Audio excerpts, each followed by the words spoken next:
What's going on, everybody? John here with you. It's October 1st, 2024, and it's time for the wild card to begin in Major League Baseball.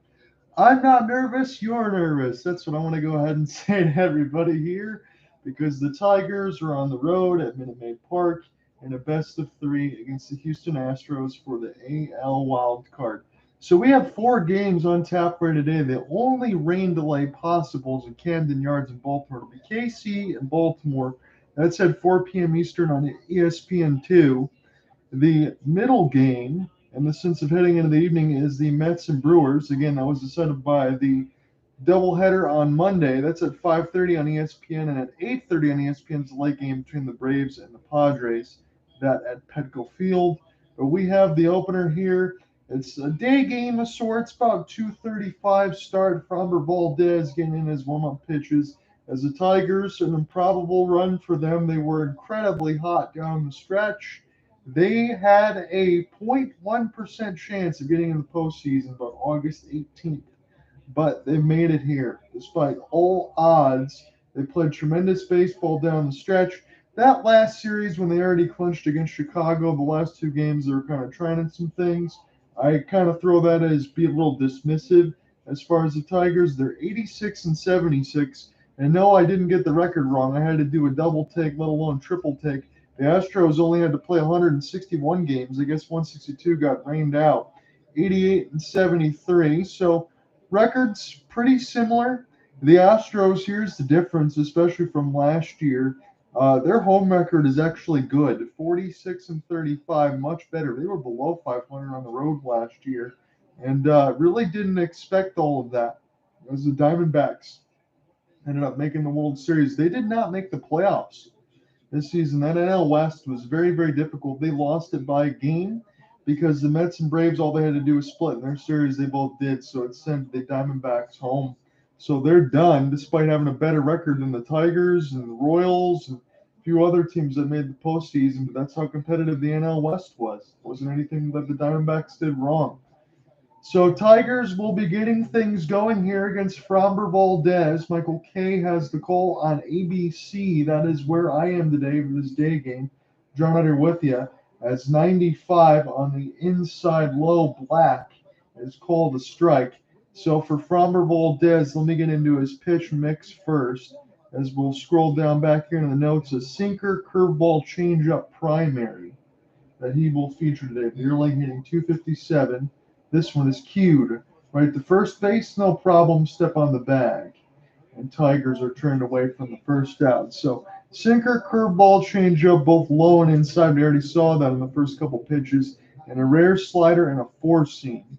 And that is rare in the sense of maybe about 2 or 3%. He averages about 94 to 79 in the splits. He's a big game pitcher. The Astros need dominance, and he can provide. It's his lowest career whip at 1.11, a 2.91 ERA. This is their ace in 2024. Framber had been hot and cold to start the year, but he has really found his groove of late. And again, I mentioned this for the Astros because they're pitching, and they did bring in Yusei Kikuchi, correct? They got a couple of the pieces there, but Justin Verlander, again, he's getting toward his late 40s, an ERA of about 5.5. They don't have the same type of pitching staff power. Again, Christian Javier has got some injuries, Jose Urquidy, J.P. France, Penn Murphy, Lance McCullers, Kendall Graveman. They're not there in the mix of starters and bullpen. So I think they're going to need Framber Valdez to have a really good outing. Again, it's only a best of 3, and there really is no complaints for me to even say, even as a diehard Tigers fan, look at it and say Houston is the better team. I think everybody knows that. And if Framber Valdez can do his thing as Malloy draws the walk, then the Astros will be in great shape. So that's kind of where I am in this series. Victor Caratini got the out at first, and then Justyn-Henry Malloy draws the walk. So the Tigers get their first base run. It's going to be lefty on lefty here in this next part of the matchup with Riley Greene. So I'm looking at the Tigers lineup right now. There is 3 lefties in this lineup. Parker Meadows 7th, Trey Sweeney 9th. Normally Parker bats 9th, but if we're considering where Trey Sweeney is, probably a little bit less at bats at 36 career games. He is in the 9 hole today. So Riley Greene was the Tigers' home run hitter leader, and a 93-mile-an-hour sinker splits the plate. Really should have swung at that one, but it's 1-1. Framber Valdez shakes off the sign, and he'll get set now for this 1-1 after living a sinker that split the plate.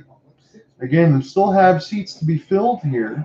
And Minute Maid is a big swing and a miss on a changeup. Had them all messed up on the timing way out in front. So Yonder Diaz will be the catcher today in the 5 hole for the Astros. Victor Caratini is going to play first. They're going to keep Jordan off his feet. Inside curveball. And Riley just a little bit out in front of that at 79. So I appreciate anyone else that joins in here on the day game. As far as the Detroit side, you got Dan Dickerson to be able to listen to on the radio. Other than that, you're dealing with the national feed. It was Michael Kay that normally does the Yankees games. We're going to take care of this one, but John and I are with you on the call. We're going to take you all the way through. Riley Greene will go down and get a sinker. That one was too close to just sit and take because that could have been called a strike. So again, as we mentioned, a sinker curveball, when you mix all that in all told, that's about 77% of the time. Occasional change of about 20, and then a rare slider and four seam at all. So primarily a 2 or 3 pitch pitcher if you want to go that far. Still gets the job done. 85, way out in front. This should be an easy turn. Altuve get the flip over, and Caratini able to step on the bag. So the Tigers sit into a double play courtesy of Riley Greene, and they're turned away after a Justyn-Henry Malloy walk. Tarek Skubal's going to take the mound, and the Astros will be at the bat rack when we come back.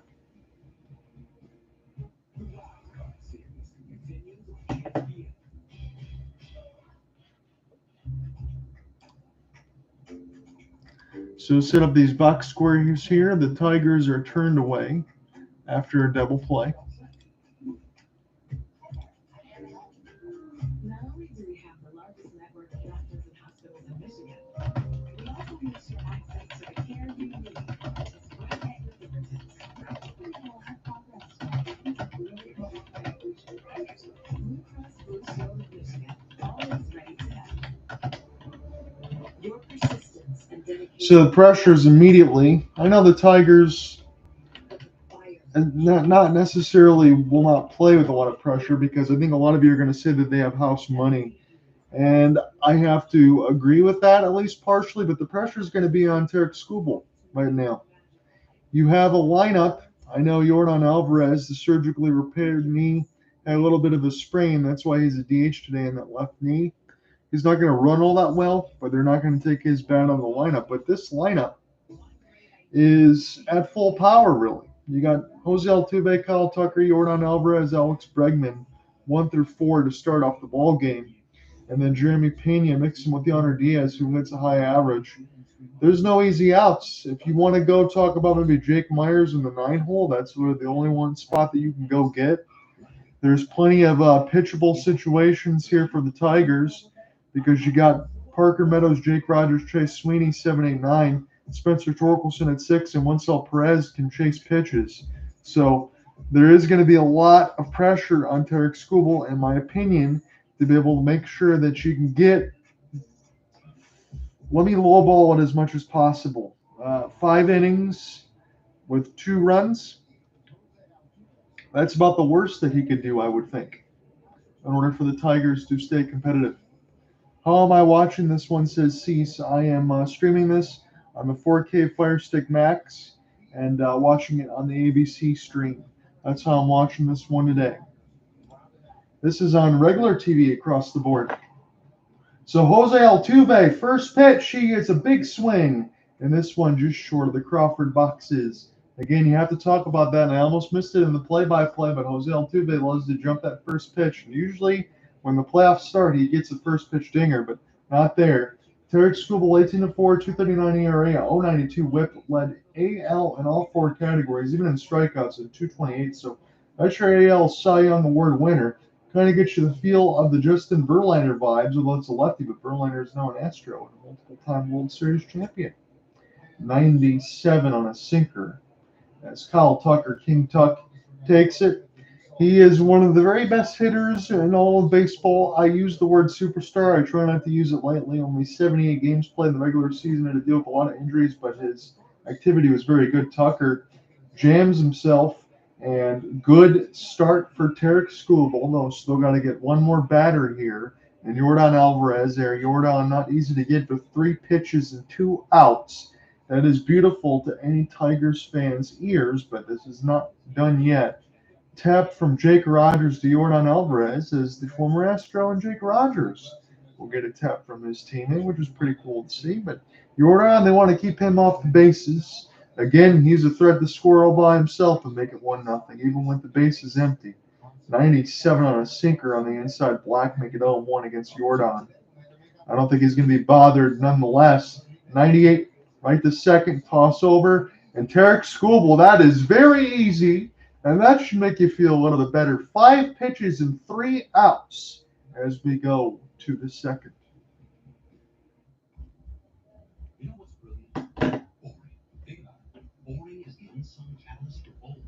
Straps roll into a rocket and hurls it into space. Boring does. Boring makes vacations happen. Early retirement is possible. And startups start up because it's smart, dependable, and safe. All words locked in your bank. For nearly 160 years, PNC Bank is brilliantly boring so you can be happily fulfilled. Which is pretty unboring if you think about it. So Framber Valdez and Tarek Skubal, that made mincemeat of the top of the order here as Greene into a double play. Malloy walked, and in 5 pitches, Altuve, Tucker, and Alvarez turned away. And that is how we start this ball game.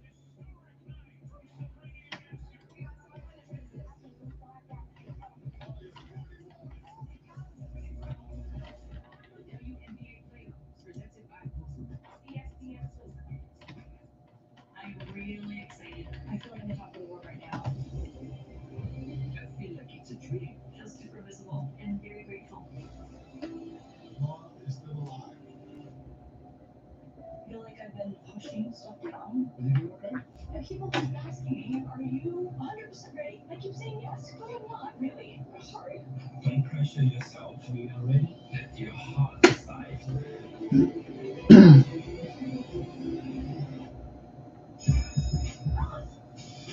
Tackle that bitch. Taking breaths. Proud of y'all. People are into it. Fire. Tonight, with just weeks to go until election day, watch the vice presidential debate live on ABC. The night starts with the ABC News special, The Race for the White House, with David Moore and the ABC News political team. Tonight on ABC. The 2024 Wild Card Series is presented by T-Mobile 5G Home Internet. Get internet how you want it. Rose out Skubal wanted 5 pitches, 3 outs. He's so efficient when he just pounds the strike zone. He's done that all year. Andy Ibanez will lead off the second. And the first pitch. So Andy Ibanez will get the second inning started. That was very quiet for both offenses. For Framber Valdez and Tarek Skubal, Skubal needed 5 pitches to get through his half of the inning. Framber Valdez, not very much more, as he's 14 pitches into his day. High sinker gets called for a strike, making it 1-1 on Andy Ibanez. In the middle of the order for AJ Hinch's squad, 88 outside, making 2-1. Wenzel Perez and Spencer Torkelson will get at bats here in the top of the second as we work through 4, 5, and 6. Neither team have a hit just yet, but we're very early into this ball game and inning. It's the wild card round as Ibanez will flare this one to center field. No problem, and Jake Myers will make the catch as Andy Ibanez is turned away. Again, for the Tigers to even be in the wild card is something that I have to just shake my head at. Again, I'm not going to sit and complain about that. We're happy to even do this assignment. As AJ Hinch's accolades with Houston, 5 seasons as manager, for 4 season appearances and a World Series in 2017. Amidst some scrutiny, as we've always talked about. And again, for AJ, now he's on the other side. Am I supposed to change my reservations? Absolutely not. Tigers are here, though, because I think that they've earned it. Again, if there is any sort of other things going on with the Tigers, that should be taken away. That's all I'll leave them right there. Winsell Perez, 96. This is a good seam right toward Kyle Tucker. We'll have to play it up the hop. So Winsell Perez gets the first base hit of this ball game. And now Spencer Torkelson will get an opportunity with Perez at first. This is just served right back up through first. Caratini. Just watch this one go right over his head. No even attempt to jump there. There would have been a lot of vertical there for Caratini. He's a catcher as well, so you don't want to make sure he keeps his feet tethered to the ground. Spencer Torkelson, 94. He actually was ready for that sinker, and good on him, because sometimes Spencer Torkelson can swing late on pitches I feel like he should be hitting. Just 219 average, 10 home runs, 37 RBI for Spencer. He is prone to the strikeout. 89, that's a changeup. And again, Framber Valdez will move that strike up and down all the way across to that sinker and changeup, kind of blur the lines and mix them between 7-8 miles an hour at times. If you change those things in the dirt, Framber Valdez can be a ground ball pitching machine. You don't want to do that. Also don't want to strike out those. It's 0-2. Valdez will take an extra beat. Try to get the sign there from Diaz. 0-2 dive bomb of a curveball. That had plenty of movement. Again, it's not a 12-6. It's just the regular curveball that you see, but that started on the inside of the left of the plate and went down to the right toward the knees. Had a lot of movement on that one. Seats are now starting to fill in this day game. For Minute Maid and these fans, they're used to seeing it right now in these day games. Another dive bomb. Good block there for Diaz. Make it 2-2. Winsell Perez is not really a threat to run. I think he has about 5 or 6 steals. I don't know if AJ is going to try to get a little silly here, but the only person that can really do that is Zach McKinstry, who's 16 of 16. This is not a base stealing threat of a team. 2-2. 80. And this one gets a piece of Torkelson, but no worse for wear. He'll take a couple extra beats and step back into the box. At least the good thing right now for Detroit is they're starting to work Valdez's pitch count, although he's still in great shape. 24 pitches, a 2-2 count with an out here in an inning and a third. Tarek Skubal only had 5 pitches, but again, the second inning could be something completely different for Tarek. 2-2 pitch again. 91. Good eye from Spencer. Normally gets big on pitches outside the zone. That was only a couple baseball widths away on the low outside black. Make it 3-2. Parker Meadows will be due up next if Spencer doesn't hit into a double play. 3-2. Draws the walk. Good at bat there for Spencer Torkelson, the former number 1 overall pick from a few years ago. Still 25, and you know he hasn't had the numbers that he's wanted to in the regular season, but this is his first chance to play some big boy baseball in the postseason. Speaking of that, it's the bevy of rookies upcoming, with the exception of Jake Rogers and the 8-hole, but Parker Meadows. 70 is your everyday center fielder now, and he will be for eternity as long as he can hit this baseball continuously.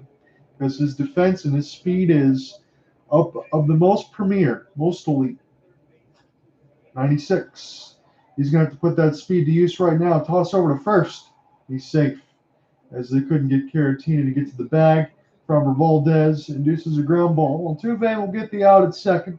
That'll move Winsell to third. Parker Meadows at first, and I'll bring it up to the former Astro. Wouldn't this be fitting if Jake Rogers gets the base hit to get the Tigers the first run of the ball game? Hey, I'm all for it. If that happens for Detroit, that would be a feel-good moment for Jake Rogers. But don't know how likely as he bats 197 in his 103rd game of the season. First playoff game, obviously, but for Jake Rogers, just 102 games on the year. Platoon a little bit with Dylan Dingler, Carson Kelly. He was on the injured list a little bit as well. Carson Kelly, a member of the Texas Rangers, who did not make the postseason after winning the World Series last year. Sometimes that happens, but still a good squad on that end. Drawn out here with you on the call. It is time for the second inning. Tigers are threatening with a runner on first and third. Winsell Perez just 90 feet away from scoring the first run.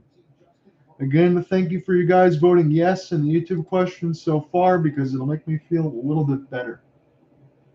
Let's continue to get into this. Jake Rogers, 96 on a sinker, does not offer at the first two pitches. Trey Sweeney in the 9-hole. Maybe Framber Valdez. And again, Jake Rogers does not hit for that much average, but for Trey Sweeney, you think he could get big as a rookie. If they want to be careful to Jake, I don't really see a reason to do so. 2-0. 95 on a sinker, way down low, and Diaz says, hey, let's get back into the strike zone as they take a look at Justin Verlander on the other side against his former team. 3-0. So Jake Rogers, we'll see if this is going to be an obligatory take against Framber. 3-0 pitch. He's swinging. This one through the middle. Jake Rogers will help score the first run for the Tigers. And they're on the board. The former Astro gets it done. And the Tigers now have the lead. That one just past the diving Jeremy Pena. And Jake Rogers hitting under 200 in the Mendoza line. He's the one that scores first for Detroit. This is whipped right back through the box. Jeremy Pena just underneath his glove. He made a hell of an effort to try to get that one. In all honesty, I thought he was going to get to it. Wasn't a bad pitch, but Jake Rogers sent that thing right back up the middle. And now Trey Sweeney has runners at first and second.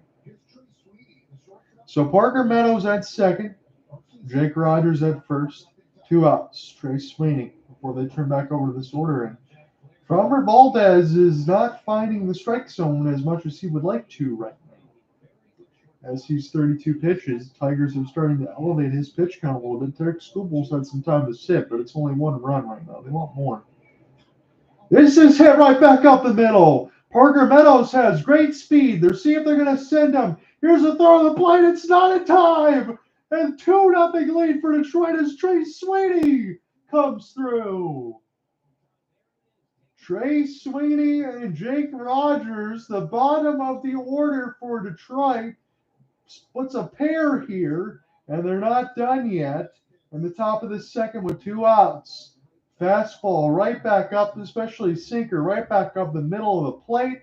And Trey Sweeney serves it right back where it came from as Jake Rogers and Trey Sweeney come through. And the Tigers now have a 2-0 lead. Man, does that feel good right now, knowing that there is a long way left to go in this game.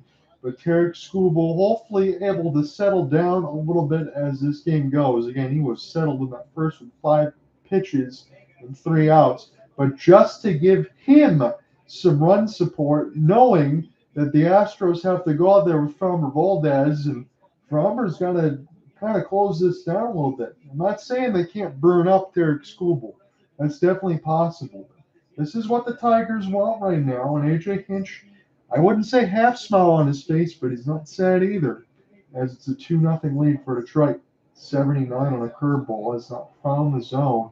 And this crowd starting to boo a little bit. They're booing Randazzo behind the plate, but these are not close. Now Vierling 0 for 1. 78 on a lollipop curveball, 2-0. Again, these are not close, about 2.5 baseball width outside the zone. Framber Valdez got to get together here. 18 balls, 17 strikes, 35 in total. 94, high sinker. This one is 2-1. That one did find the plate. And the Astros already starting to stretch here in the second inning against Framber Valdez. Only threw an inning and 2/3, 2 runs against him already. Matt Vierling trying to make it more. 2-1. 94. This one hit very hard, but it's fouled down the first baseline. Make it 2-2. Matt Vierling has been one of the better Tigers hitters all season. 16 home runs, 57 RBI, 80 runs, 41 walks, 121 strikeouts for the 27-year-old. One of the only 2 Tigers that has postseason experience. 2-2. This goes through. Another run for the Tigers. Matt Vierling with a base hit up the middle. And Detroit has a 3-0 lead. What a beautiful start for Detroit as they continue to score runs with 2 outs. Here in the second, and Joe Espada, again, no concern on his face right now, but this is a wild card best of 3. Winning game 1 would be huge for Detroit with so much time left to go and a fearsome Houston Astros lineup.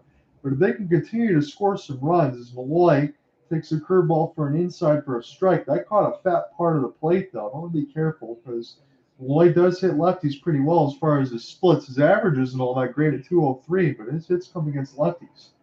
This at 81.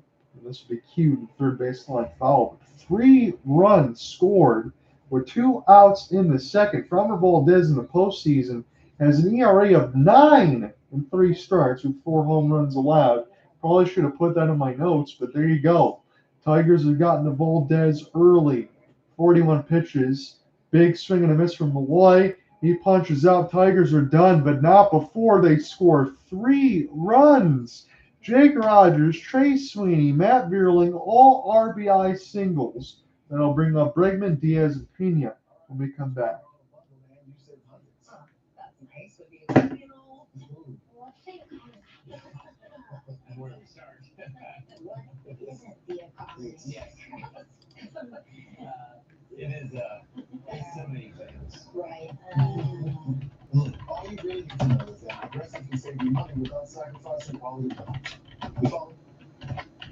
I'll just look it up. Hey, that went well.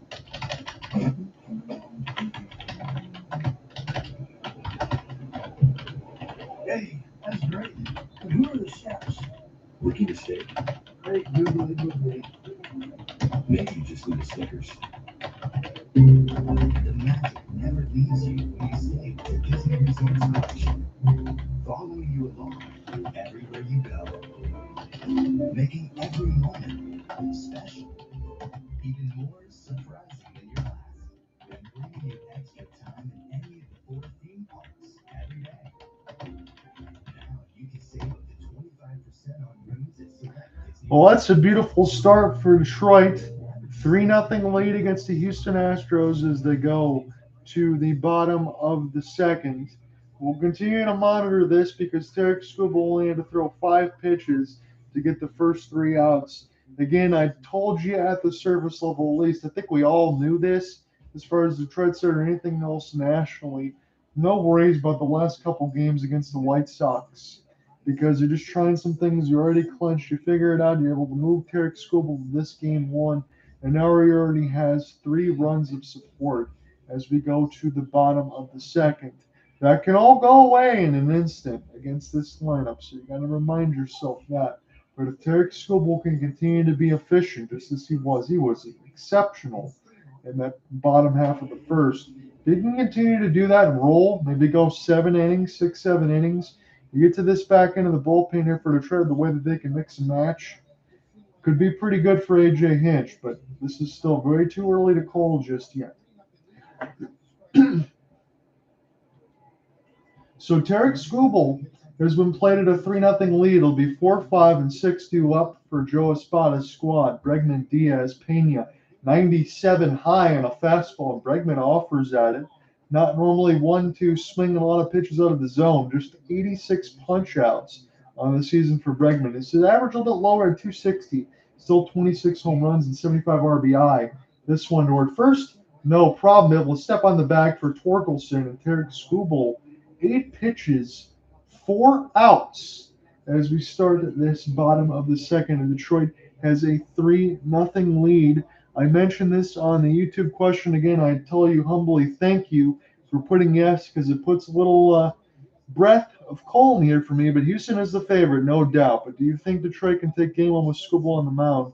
2 out of 3 of you say yes. All 8 pitches for Skubal right now are strikes as he's pounding the zone. Yonder Diaz, way foul down the first base line. 9 strikes in a row.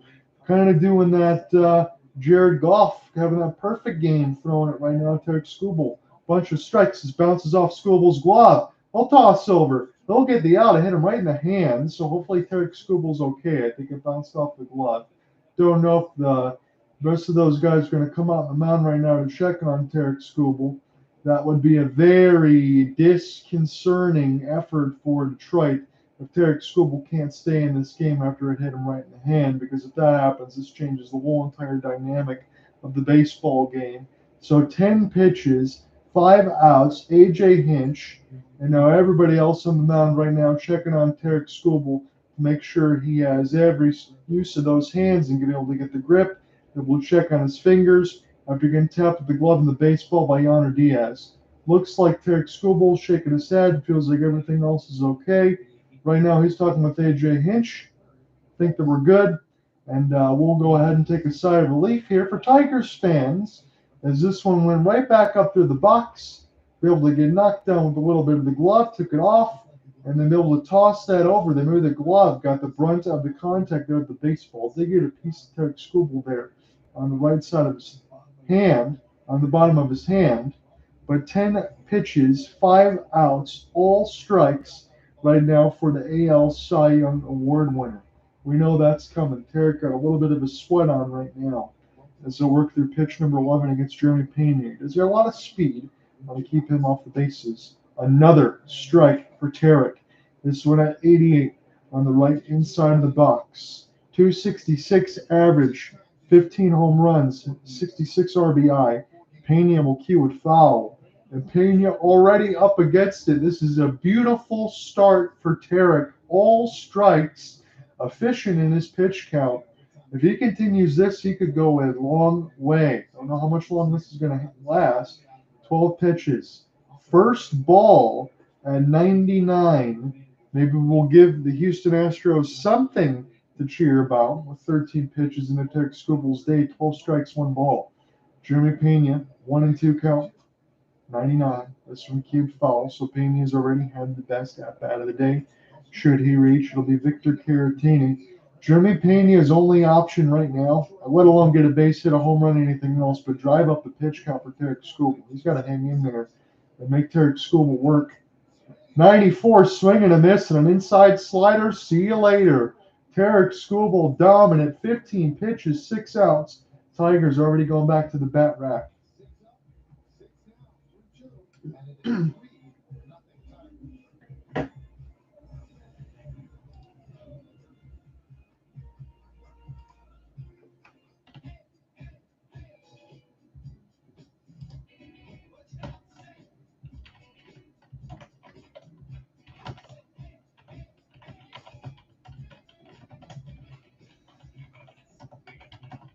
Nature's Bounty. Your bones are 4 times as strong as concrete. Nature's Bounty supplements your bone health with high absorption magnesium. It's in your nature to stand strong. Nature's Bounty. It's in your nature. Welcome to the Cheerios Obstacle Course. You're right there. Yeah, it is. But I got the Honey Nut Cheerio choo-choo train. Win the day with the toughest. So Skubal's thrown just 15 pitches. Now we'll get the first 6 outs of the ball game for Detroit, and they got a 3-0 lead. It'll be Riley Greene, Andy Ibanez, and Winston Perez due up here. Again, I know Cooper Hopkins wants the Seattle Mariners in the postseason.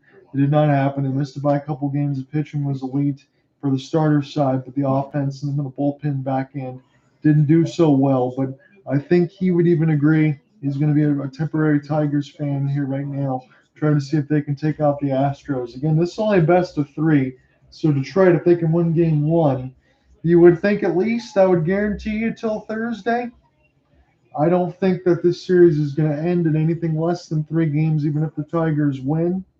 But taking this first one with their ace on the mound would be huge as we starting the 3rd here in a moment. How do you do that?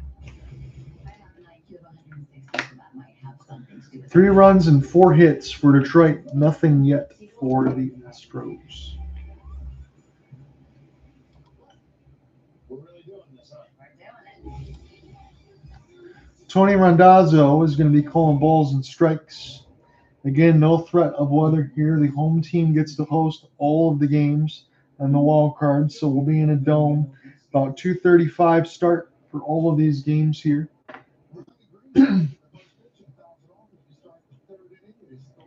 So in the first, Riley Greene hit into a double play. And Framber Valdez looked really good until we got to the second. Now Valdez, 43 pitches into his day.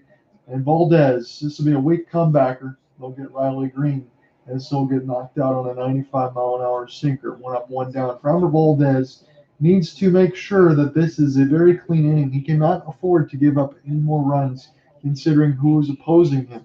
Again, we've talked about Houston's lineup, and I'm going to go ahead and say it all the way till we get 27 outs for Detroit, that Houston has a chance to win this game regardless of what the score is. But Framber Valdez needs to do his best to make sure that this score stays right where it is. Andy Ibanez. This will be laced on the right field line. Kyle Tucker runs well, but Ibanez, this goes to the wall. They'll get a chance to get a double. You got a stand-up double here for Andy Ibanez in the 4-hole, so A.J. Hinch certainly knows what he's doing here.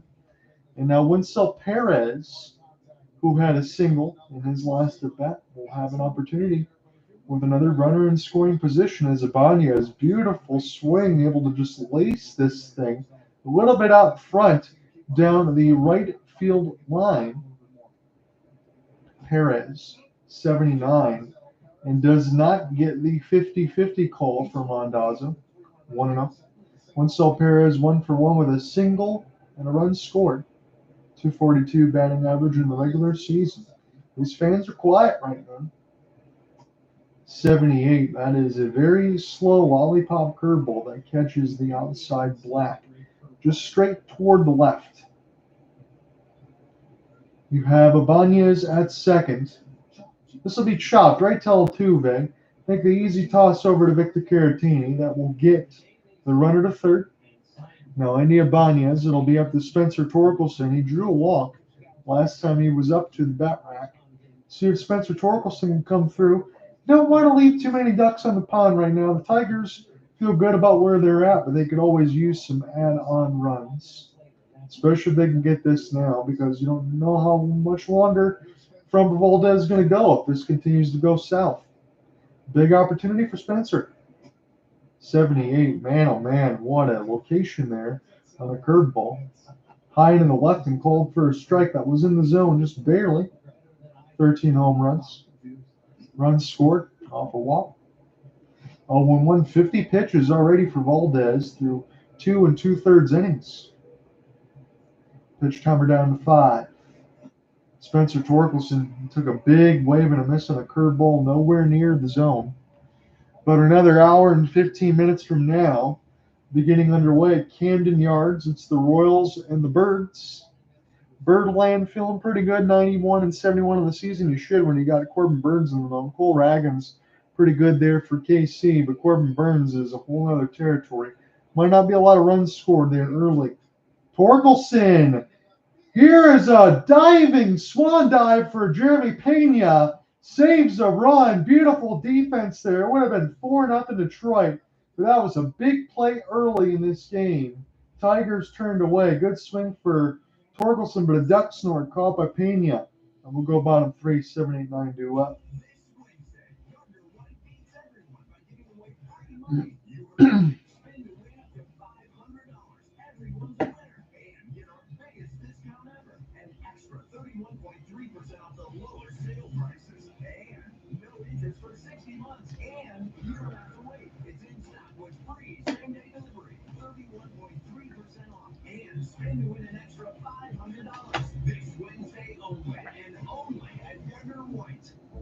Reimagine exceptional with the 2024 Buick Envision.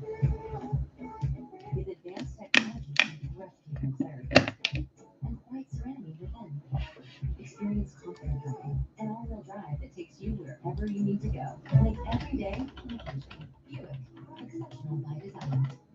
GM employees with current eligible Buick weeks. So Ibanez will get a double. The 7 investigators.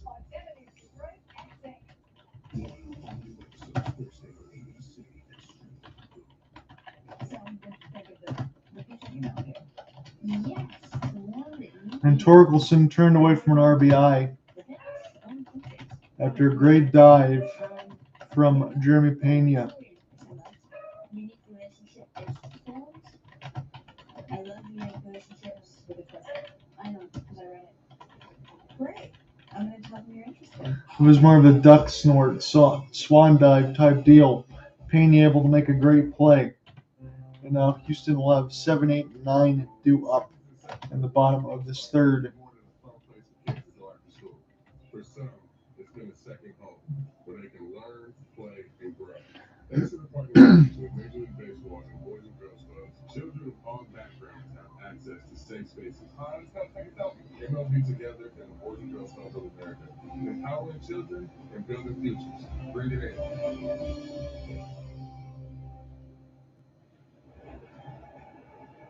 Skubal saw 15 pitches, 14 strikes as we start the third. Tarek Skubal continues to add to his strike total as we start the bottom of the third. Victor Caratini, Mauricio Dubon, and Jake Myers, 7, 8, 9. As Skubal tries to finish through this bottom of the order and make sure there isn't any extra damage. So just the second ball, 15 strikes, 2 balls, 17 total pitches for the first 6 outs. A 1-1 count against Caratini.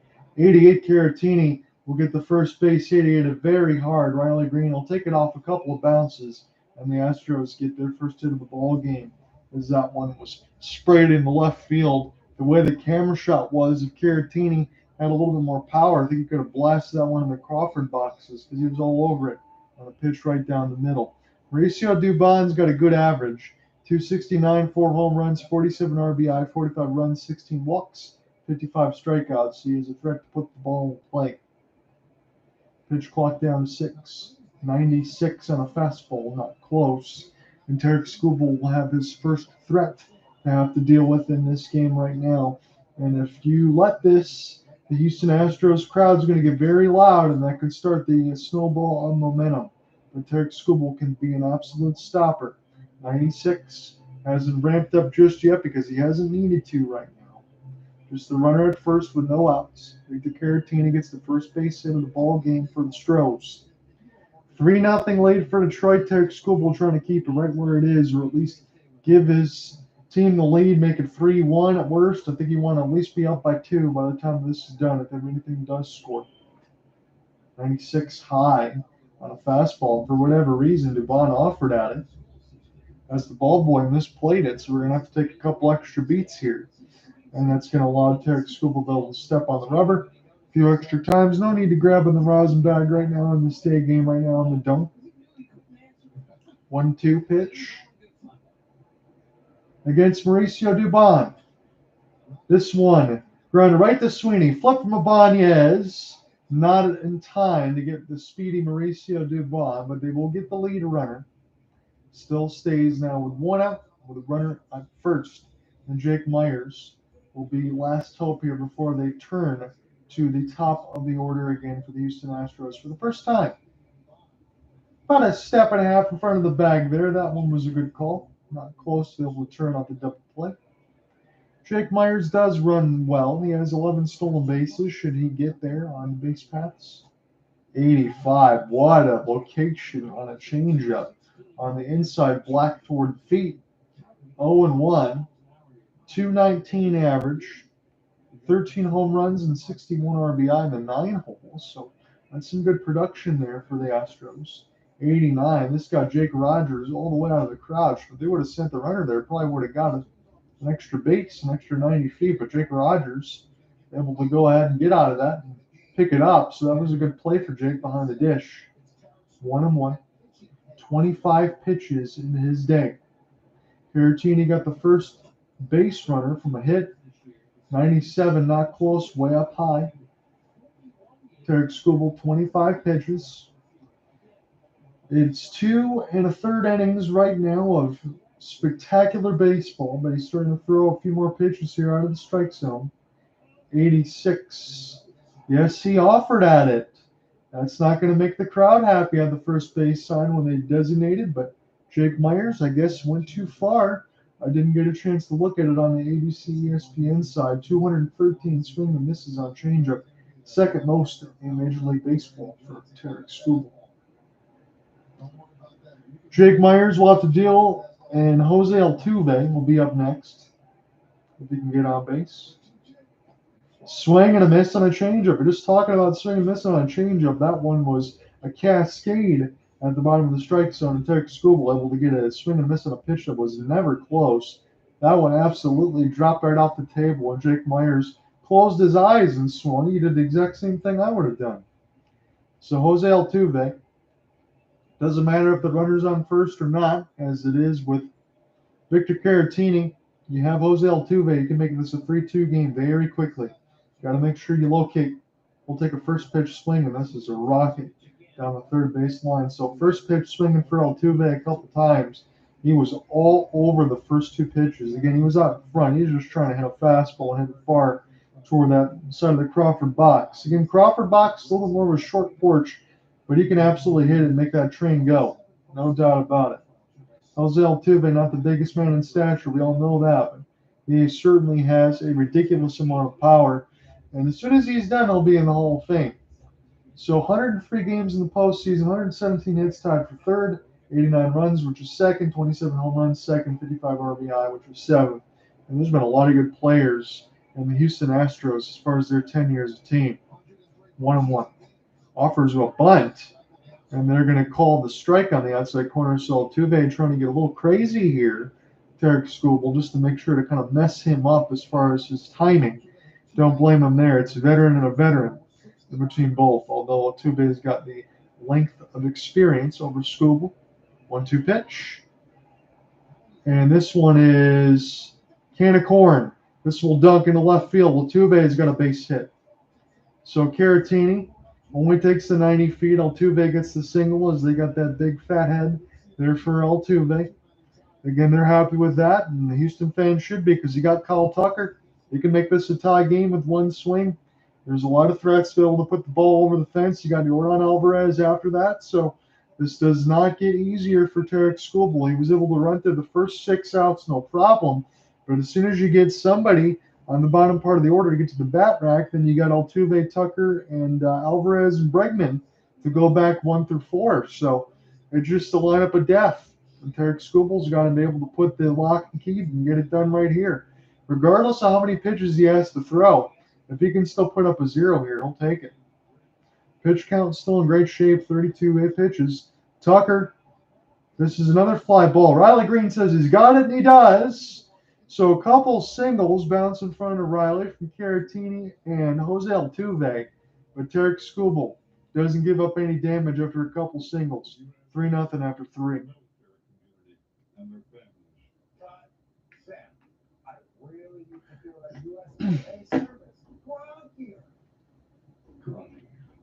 USAA, you could be eligible if your spouse, parent, or even your grandparents are.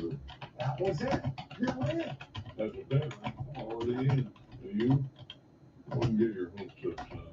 USAA, are you eligible? What's up at DQ? 2 sauce and tossed chicken strip baskets, all white meat chicken, and your choice of wing famous flavors like honey barbecue or Parmesan garlic. Hurry in, enjoy flavors at DQ. DQ.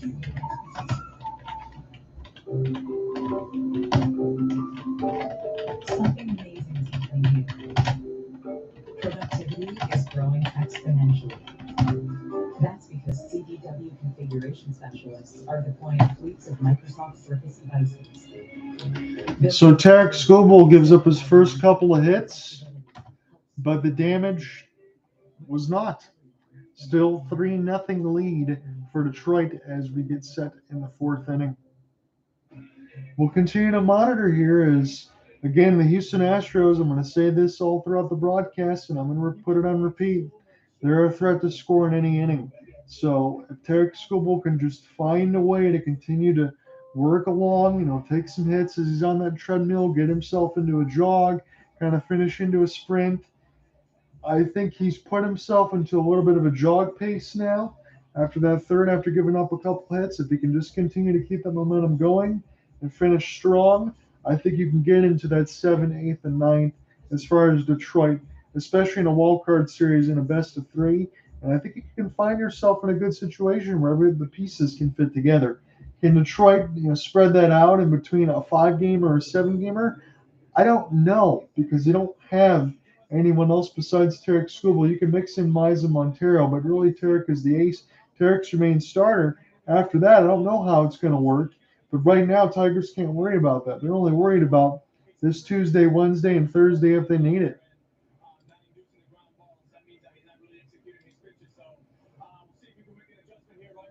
And Terrence Skubal's been around the site including a lot of what do you need to see from your offense to get back into this game? We saw the last inning. So Parker Meadows at 79 will be due up here in the top four for Detroit. They still got a 3-0 lead. Parker will take a ball on a slider way down low. Make it 1-1. Parker Meadows, can I just say this honestly, as a Tigers fan or anything else, you're Mr. Everything for the Tigres here, especially on defense with his speed. A crutch grand slam against the San Diego Padres to steal the win. He is able to just take plays away from other teams that should be hits, should be doubles, jumps at the wall. Tigers have a much better record. I think they're almost 25 games above 500 when Meadows is in the lineup. It's just transformational. If he can continue to hit with his elite defense and speed, then he's going to be in great shape, and I think he'll be in a Tigers uniform for a long time. Again, the shirt that I'm wearing is a Curtis Granderson, and an heir apparent here is Parker Meadows in that same spot in center field, and I mean that with all honesty. As far as that batting average he percolates with a little more power, you got your comparison right there. Parker Meadows, this will be hit right back up the box, and Jake Myers have to play it on a hop, so Parker's going to base hit to lead off this fourth. So Detroit continuing to roll here, and the bottom of this order already has 3 hits, and we're going to go through this a second time with Jake Rogers. Started off the game with an RBI single at his opportunity in the second inning.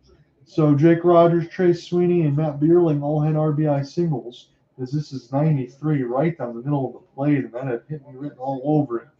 Jake Rogers 1 for 1 with a single RBI and a run scored. Jake waiting on the 0-1, 78. This one will swan dive into the left side corner of that box, make it 0-2. That first pitch was ready to hit, but again, Jake didn't want to hit into a double play right away, especially because you got Meadows there. He can run, and Jake Rogers gets a fly ball toward left. This will be picked up by Dubon and tossed over to first in one pro hop there. Is Caratini. He picks it back up, and Parker Meadows will stay right where he is. Trace Sweeney now will be the batter in the 9-hole before the Tigers turn this lineup over for the second time. John there with you. I'm calling this one live on ABC. They got the ESPN feed, but on ABC, this is where it's going to be on regular TV all across the board, so no cable needed. And this will be the host of the games at Minute Maid Park for Tuesday, Wednesday, and Thursday if needed. Pitching coach is going to come out here for the Houston Astros. Is this going to be the end of the day for Framber Valdez, or are they just going to check on him to make sure how far he's going to go? He's only 60 pitches once he throws against Sweeney here for the second time. And they'll take a commercial wild card look as you have the Scrubs guys in between the T-Mobile Internet ad. Again, it's always good to see them. Used to like watching that when I was a youngster. AJ Hinch waiting on steps.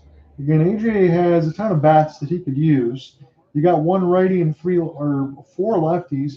McKinstry, Young, Keith, and Carpenter all ready to go here whenever they want to pull the trigger. And AJ Hinch is never afraid to pull the trigger when needed to, as far as anyone pinch hitting, anyone pitching. Everybody and anybody will be used to get outs and try to win this game or get hits.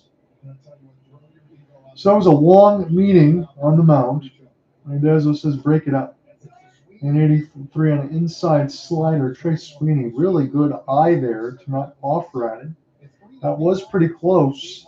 1-0. 60 pitches in the Valdez day. Gave up 3 runs in that second inning, trying to get a spotless third and fourth. 95 on a sinker. Not close. And that's the thing I've been able to reference a few times during this cast. Valdez, when he's missed by a lot. There's not been a lot of borderline pitches. Maybe about 3 or 4, but I mean the rest of these have not been close. 2-0 against Sweeney. That one did get the friendly call. They're going to say it just tapped that bottom of the strike zone at the knees. 2-1. So Trace Sweeney spent 3 seasons in the system, Michael K., with the LA Dodgers. He was the pickup for Jack Flaherty. Now Trace Sweeney's in the postseason too. Big cut on a slider that went a lot lower. Sweeney went after it that time. He liked the discipline. 218 hitter in the regular season. Again, it's just his 37th career game. His first in the postseason, but 36 in the regular season. So There's a lot left to do. There's a lot of power to find in this bat, but the defense is already there. 2-2. Runner goes. Meadows. Easy stolen base. So Sweeney punches out. Meadows steals second. That was not close on the throw at all. So Meadows got to be careful here again if he gets an opportunity to get on the base paths. He's definitely a threat to try to get something going. He had a big lead. And by the time the ball got into the glove, Meadows essentially was 3 steps from second base. I don't want to be disingenuous, but I mean, that was very easy to steal. 1-0 against Matt Vierling. Again, he was the last one to get an RBI single as it flipped to the top of the order. Now I got another runner in scoring position, this time at second. It was stranded at third with Torkelson last half inning. 1-0. Vierling. Wow, that was a very low strike on a curveball. That was definitely missed. It's been called all day accurately from Randazzo. 3 for 7 with 3 RBIs, runner in scoring position today. It's a good early start for Detroit, but it should be 2-0, not 1-1. Pitch 67. 92, not close. Is to be dug out of the dirt. 2-1. You got Meadows with second after the steal after Sweeney punched out. So Tigers with another RISP, runner in scoring position here with 2 outs, top 4. They did all their damage with 2 outs in the second. Vierling does not offer. Make it 3-1. He could have already walked, but he's got a good hitter's count here. Justyn-Henry Malloy will be due up next if Vierling reaches. 3-1 for Matt Vierling. He was with the Philadelphia Phillies in the postseason. Only Kenta Maeda is the only other Tiger that has postseason experience.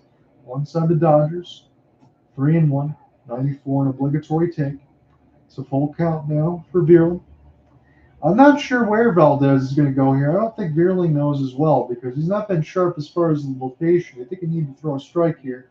Vierling should be ready, but he also should be ready for a pitch that is nowhere near the zone. You got to really just kind of recognize it the second half that you see, and that's really all you get. That makes hitting so tough.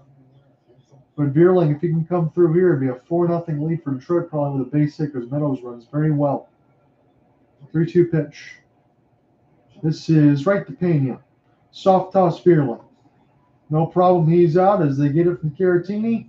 Tigers turned away. Meadows stranded at second. They still lead 3-0 with Skubal on the mound. Alvarez, Bregman, and Diaz, 3-4-5. Due up next.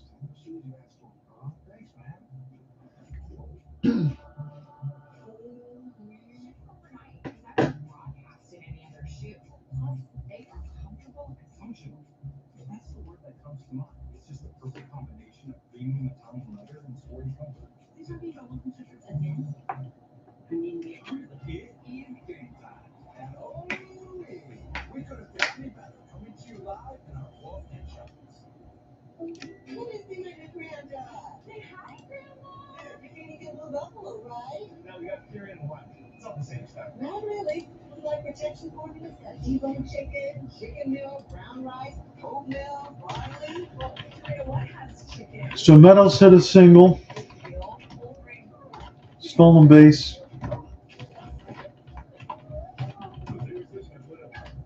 Vierling grounds out. Introducing McAfee Plus, all-in-one protection that goes beyond your devices. It protects you, your identity, and privacy. With McAfee Plus, As we go to bottom 4, still a 3-0 lead for Detroit. Tigers had left a runner at third and a runner at second the last 2 innings in the third and fourth, so Valdez able to keep everything limited. Again, we're about 45 minutes from the start of Camden Yards for KC and Baltimore. It's going to be baseball all day as far as at KC. Baltimore, the only threat for any sort of weather. You're playing in Dome in Milwaukee, and San Diego is beautiful and sunny. That's the late game with Atlanta at 8:30. The Mets and the Braves made the postseason in the doubleheader on the last day. Again, if they split the doubleheader, they'd both make it. The Diamondbacks were out, and that's exactly what happened.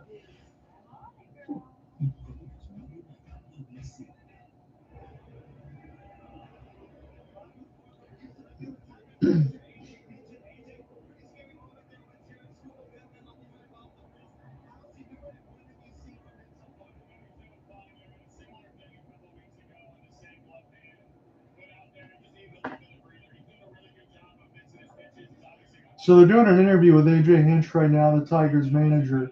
Who's going to be going up against Yordan Alvarez. You got the meat of the order here right now for Joe Espada's squad. And they're talking with AJ. They said, how is he doing there as far as the hand?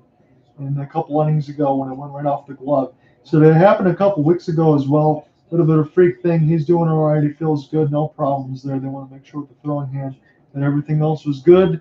And yes, it was. 0-2 was a slider way outside the zone, and Alvarez offers at it. So he's not one that normally does that. Just 95 strikeouts on the season, 0-2. This one up the middle, Yordan beats the shift of sorts. Again, you can't do that much anymore, but it's up the middle for Yordan Alvarez. They're not going to make any sort of test, not that Alvarez would do so anyway with runners in motion with that knee that was surgically repaired, as he gets the sinker right back up the box and splits the gap in between Andy Ibanez and Spencer Torkelson. So Alvarez is not going to be running all that well. So if Bregman hits a ball on the ground, this could easily be turned. 85, and I know Bregman has to know that in the back of his mind. He had a changeup that he could have elevated there to Bregman, but he let it go for a strike, make it 0-1. So for Alex Bregman, 26 home runs, 75 RBI, 98 on a sinker, followed straight back in amongst the fans and the screen. Make it 0-2. And again, Michael K mentioned that as well. Has to be very easy on the base paths. Any sort of running here, he cannot do it at full speed, but his bat is something that cannot be taken out of the lineup right now for Houston. Bregman, 0-2 changeup swan dive. Make it 1-2. Tarek Skubal's pitch count still in fantastic shape. About to throw pitch number 40. Alvarez at first, bottom 4, but he's got the first 9 outs. He's about to throw his 40th pitch, a 1-2 count against Bregman. Here it is. You get the sign from Rogers, 87, inside changeup. Good eye for Bregman. That busted him up a little bit, but he did not even think about offering. Yonder Diaz, it's a very good average here, about 300 hitters, so he would be due up next if Bregman will reach 97. It was 0-2, and now it's 3-2. Skubal doesn't want to lose Alex Bregman here, but Yonder Diaz, not really a threat to hit the ball that far. Again, he has 16 home runs, but Bregman is more dangerous. 86 changeup, split the plate. And Bregman was way out in front of it, though. A couple changeups hung for a hitter like Bregman. You do that, this could be a 3-2. He already missed a couple. How many more is he going to miss? So 3-2 pitch, full count pitch. You have Yordan at first. It was 0-2. Bregman, big swing, foul. That had the distance. Might have bounced off the wall of the Crawford boxes at 109 miles an hour on the exit velocity, but it's just a long strike. Boy, oh boy, was that crushed for Bregman. We'll get a chance to do this one again, as it's still 3-0 lead for Detroit. Alvarez at first, couple camera cuts. Here we go again. Bregman stays alive. Again, it was 0-2 to 3-2, and we'll see a few more pitches. This is now pitch number 8, if I can do my math correctly here for Bregman. Yordan again with the twisted knee, the surgically repaired one. It's not going to run all that well.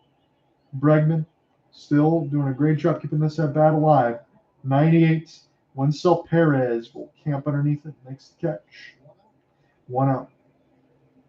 Yonder Diaz will do up next, and then you got Jeremy Pena. Almost a double plays hit.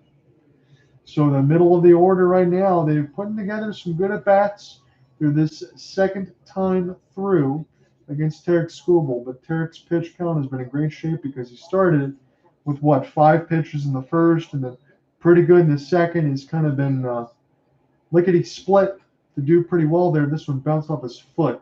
That'll be foul. It's fortunate there for the Astros because even though it hurts Yonder a little bit, it will just still stay there and not hit into a double play because that would have been tailor-made if that was right back to Tarek on the mound. So Yonder, about 300 in the regular season. 16 home runs, 84 RBI, 24 walks, 107 strikeouts for Mr. Diaz. Pitch number 47. 98. Wow, that was a vapor trail. And Diaz was just a little bit late on that one, we can say. That's for sure. 0-2. Tarek Skubal.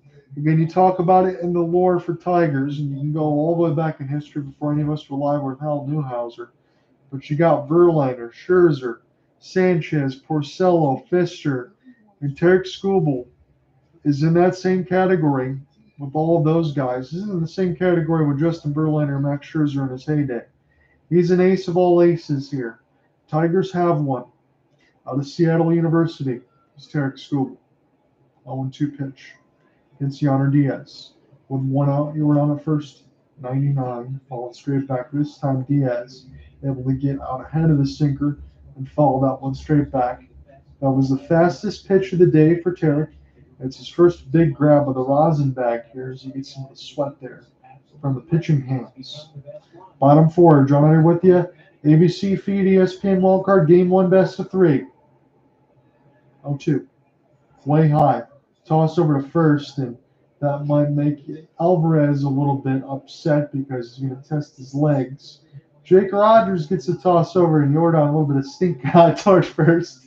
A little half smile toward Jake Rogers as he had a little bit of a lead there, did Jordan. He doesn't run all that well, so he could get burned. 99 inside does not get the call. Tarek Skubal, that was inside and called well for the home plate umpire. Still a 3-0 lead. 3 runs scored on 3 RBI singles from Rogers, Sweeney, and Vierling. Good at-bats here for the Astros, starting to drive up Tarek Skubal's pitch count. That is what they couldn't do in the first and second. That is what they're starting to do in the third and fourth. For Tarek Skubal, all they care about right now is zeros because this Tigers bullpen that will use the best arms that they have right now, try to close and mix and match. 2-2 again. 86. Full count for a second straight at bat, second straight long at bat for Tarek Skubal. I believe he's now 9 pitches into this at bat. He was 9 pitches into his last at bat. 18 throws for the last 2 batters here as the Astros crowd trying to get loud. Draws the walk, does Yonder Diaz. Now runners at first and second is Jordan able to take 90 feet. Diaz draws the walk. He'll be at first. And now the Astros will get a chance to take a look at Jeremy Pena, who made a great diving play in the third to deny the Tigers a 4th run. It's Chris Fetter now, pitching coach here for Detroit on the mound for Tarek Skubal. Again, he's had to make some long tosses, 18 throws through 2 straight batters here in between Bregman and Diaz. Was able to get the out to Bregman in right field where Perez caught it, but Diaz drew a walk. And now Jeremy Pena, again, is altogether dangerous. You've heard me use the narrative of home run threat. Pena can make this a 3-3 game with 1 swing. He's got 15 home runs and 70 RBI. He is prone to the punch out, though. He's got 111 with 20 stolen bases. Astros fans enjoying this. They got the Space City helmet on right now. They have their first threat of longevity here for Houston against Tarek Skubal, one of the best. Pitch number 55. Not close on a fastball. This is very low. 1-0. This crowd's starting to get loud now at Minute Maid Park. This is a very big at-bat now. This is the biggest leverage of the game right now as Houston's down 3-0, bottom 4 with 1 out. Pena, beautiful pitch from Skubal. Low inside black, making 1-1. Jeremy Pena was a do-it-all star a couple of years ago. His numbers have leveled 266, 70 RBI, still very good late on a sinker there. Jammed him at 98, make it 1-2. Unless Pena hits into a double play, Victor Caratini will be due up next. Yusei Kikuchi at the top step alongside a bunch of other Astros. Fastball changeup sinker, 98 to 86 right now in this sequence. 1-2 pitch against Jeremy Pena. You could make it a 3-3 game with 1 swing. 1-2. Big cut. And Rogers We'll say that he held on to it enough. Big swing and a miss. Pena punches out for the second time today. Tarek Skubal gets just his third strikeout of the ball game, but that was big. And I think they're going to say that Jake Rogers, yes, he did, held on to it in the glove just enough before it fell out. So big out there for Tarek. Victor Caratini doesn't have a ton of power. 97 late on the fastball. Make it 0-1. It's not to say it can't be getting in this bottom of the orders. You got two batters, Caratini at 269. Same with Devon. However, the threat to take you deep at 7, 8, 9 is not very paramount as it is for 1 through 6 when it's danger all the time. Pitch number 60 for Tarek. Runners at first and second with 2 outs. 97, just a challenge fastball right down the middle, and Caratini got blown away. Make it 0-2. Tarek Skubal's had to throw a lot of pitches here to this third and fourth, but it wouldn't matter if he puts up another 0. Pitch number 61. He's going to try to finish the job right here for Detroit. 0-2 pitch. 100. This one will buzz him back. The first one at triple digits for Tarek, as he's showing a little bit extra here right now in these leverage at bats. 1-2. Is he going to go right back to the fastball? What's he going to do here? And a half cut on a changeup. Tarek Skubal says, let's go. He is pumped. Tigers should be too. Couple punch outs since the fourth. Tarek Skubal had to make a lot of throws in the last couple innings, but just 62 pitches. This will get set to start the fifth if the Tigers bat first. Still 3-0 Detroit. Let's go to the fifth.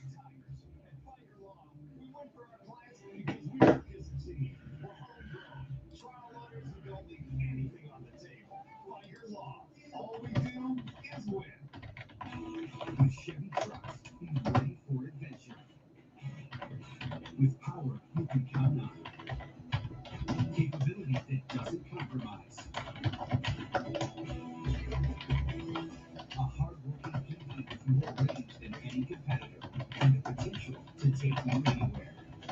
Or GM employees with a current eligible lease can get this Silverado for around $319 a month. Chevy drives motorcycles at ChevyDetroit.com. You want Fire Law on your side when you've been injured in an auto accident. Insurance companies don't help you. They only want to deny your claim. For over 70 years, we've held the insurance companies accountable. That's why they fear us. Fire Law. All we do is win. Dangers in the sideboard. Tonight on 7 Detroit at 6. So Alvarez single, Diaz walk, Bregman and Diaz make Skubal throw a lot of pitches, but Pena and Caratini punches out. I'm not rich as hell. I'm the one that really needs the break. Not the people that are already rich and have the money. The 1% don't serve anybody but themselves. So for them to get a tax break, no, that's not cool. Kamala Harris is going to make billionaires pay their fair share, and she's going to cut taxes for working people like me. I'm Buddy, and I'm not rich as hell, and I'm voting for Kamala Harris. FFPAC is responsible for the content of this ad. Hi, you might know me from my other job, but I'm the business owner too. Here at Once Upon a Farm, we chose the Capital One Venture X business card. With no preset spending limit, our purchasing power adapts to meet our business needs. Love it. And unlimited double miles means we earn more too. Sweet, right? And when we travel, we get access to over 1,300 airport lounges. I can get used to this. The Capital One Venture X business card. What's in your wallet?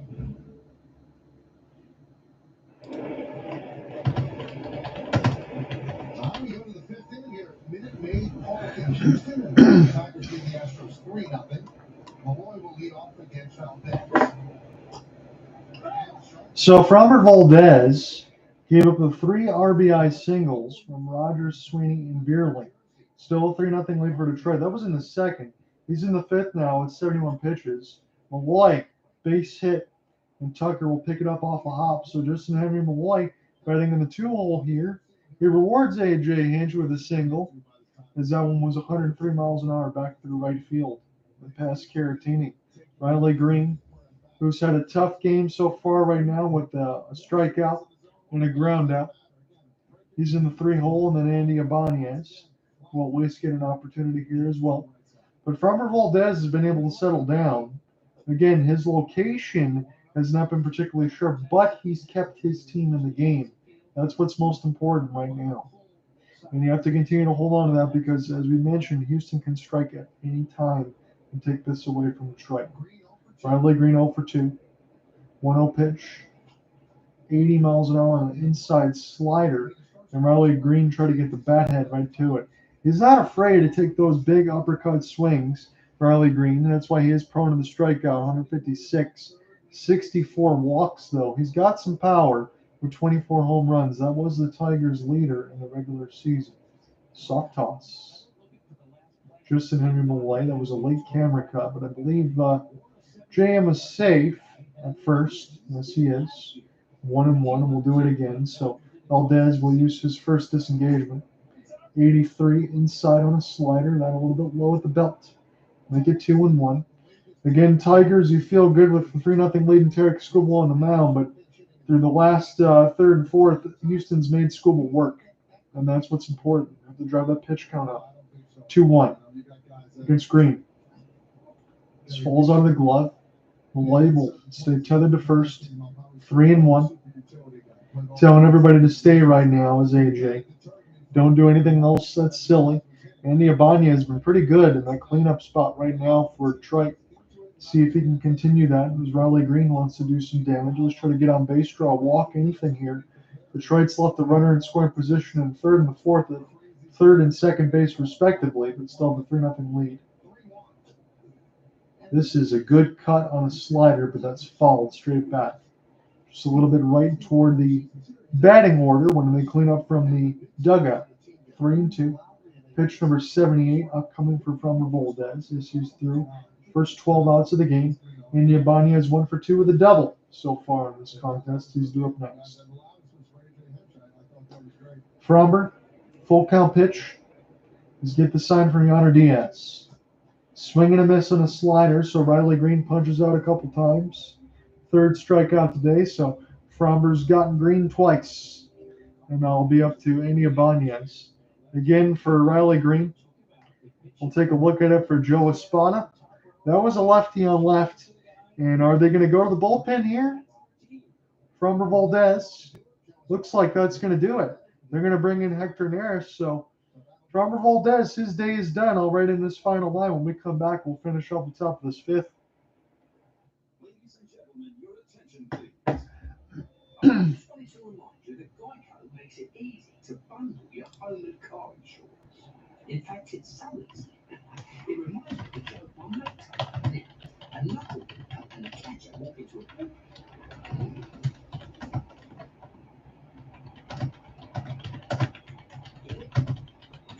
I really like that one. It's easy with Geico, official partner of Major League Baseball.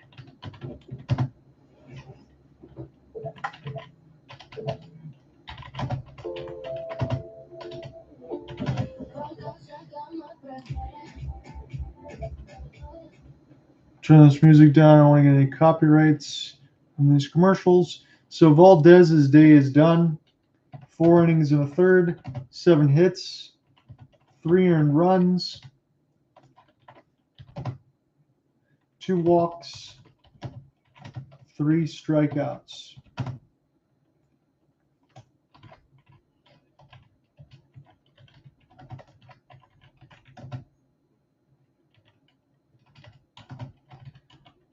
Hector Neris is coming in for these last couple outs in the fifth for Joe Espada's squad. Still a 3-0 lead for Detroit with 1 out in the fifth. What's up at DQ? 2 sauced and tossed chicken strip baskets, all white meat chicken, and your choice of wing things. Let's give you an update in this comment box for those that are joining in. We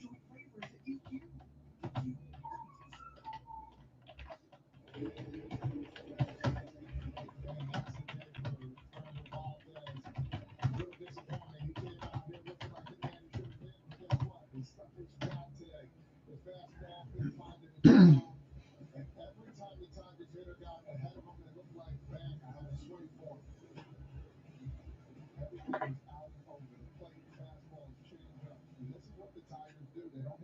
DQ.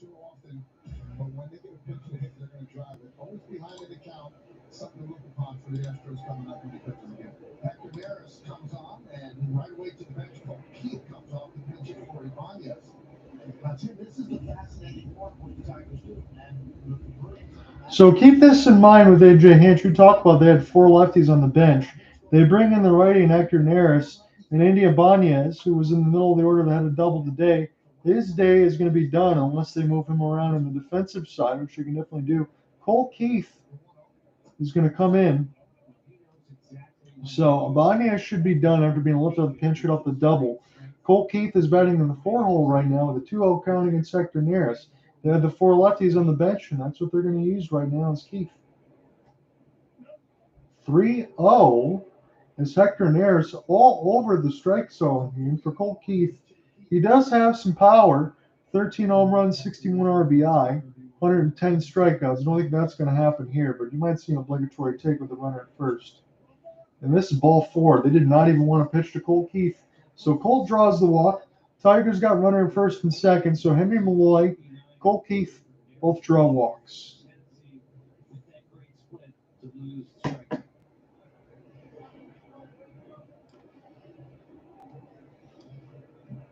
so here's Perez.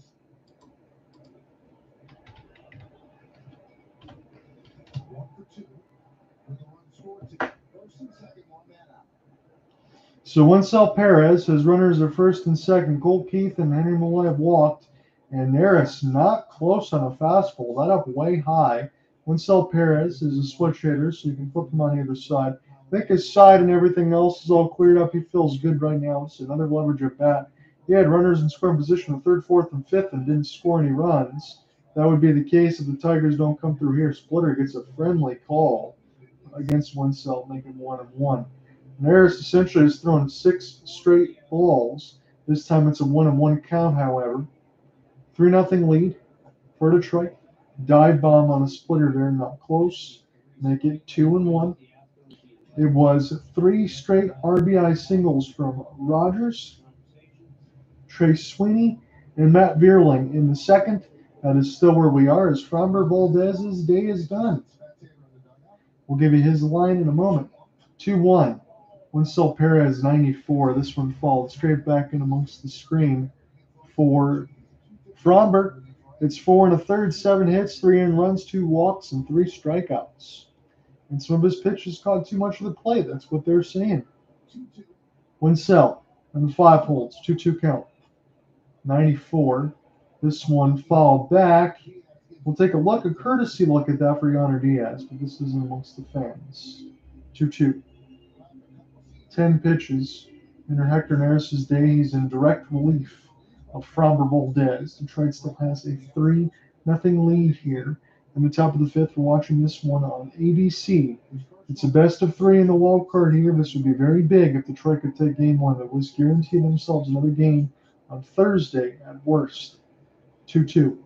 Disengagement here for Neris. They're going to check on Malloy to make sure he doesn't get too greedy at second base. Tigers not really a threat to steal, but they will take the extra base on pitches hit into the outfield. They're very aggressive on that end, and they're usually on the right edge of the aggressiveness. They know when to take that extra 90 feet. 2-2. Malloy, tenuous lead at second. Perez following straight back off the splitter. He went down and got that one. Would have been a ball anyway, but he still stays alive. Pitch number 11 for Hector Neris. He's got something to work with here. A couple walks for the Tigers. Have base runners at first and second, Keith and Justyn-Henry Malloy. Swing and a miss, and the glove goes flying for Winsell Perez. As Tigers might threaten to leave a couple more runners in scoring position here, still with a 3-0 lead, but that could definitely come back to bite them should Houston come to take this game. Spencer Torkelson now will be the last hope. On top of this 5th with runners at first and second and 2 outs. He's got a walk, and he should have had an RBI single. That was a big swing and a miss on the splitter at 84. Torkelson tried to jump a fastball, but he was way out in front of the splitter. But if not for Jeremy Pena's play in the 3rd inning, Tigers would have a 4-0 lead because that should have been an RBI single. 0-1. 94 gets the friendly call. Not quite what you're looking for Detroit because these pitchers have been all over the zone. Torkelson will use his disengagement, call for time, and get settled here. Parker Meadows will be due up next if Torkelson does reach, but he's up against it 0-2. Runners at first and second off a couple walks. 0-2 pitch. 93. That was a good swing for Spencer. It was a pitch down the middle he should have done more damage with, but he gets another pitch to hit as he fouled it off down the third base line. Drawn under with you. It's game one of the ESPN wild card on ABC. I can't believe it, but the Tigers are in the postseason. They had a 0.5% chance of making it in the middle of August, and here they are against the Astros. 0-2. 94, uppercutted, and this one will be fouled straight back. Not only are they here against the Astros, but they have a 3-0 lead courtesy of 3 straight RBI from 8, 9, and 1 in the order. That's still where we are right now. The Astros are still within striking distance, however, but it's only best of 3. You only need 2 wins. Torkelson goes fishing. Neris does the job, and now Houston will get a chance at the bat rack bottom 5. Tigers leave a couple more in scoring position. Still 3-0 Tigers.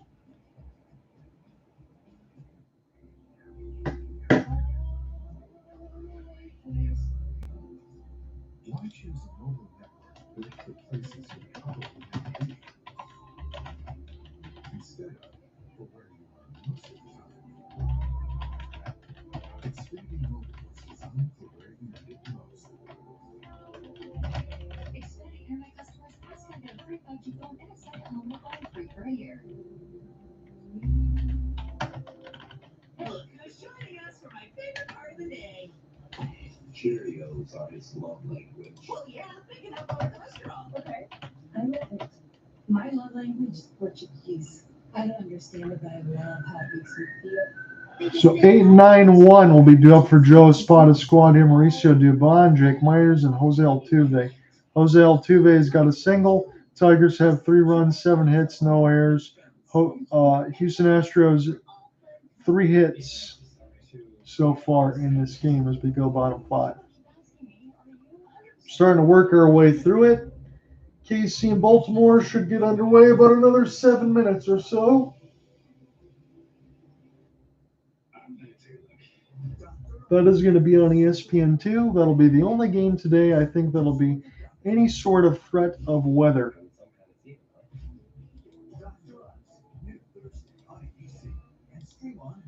Baseball is a sport, pero la verdad es que para nosotros el béisbol es otra cosa.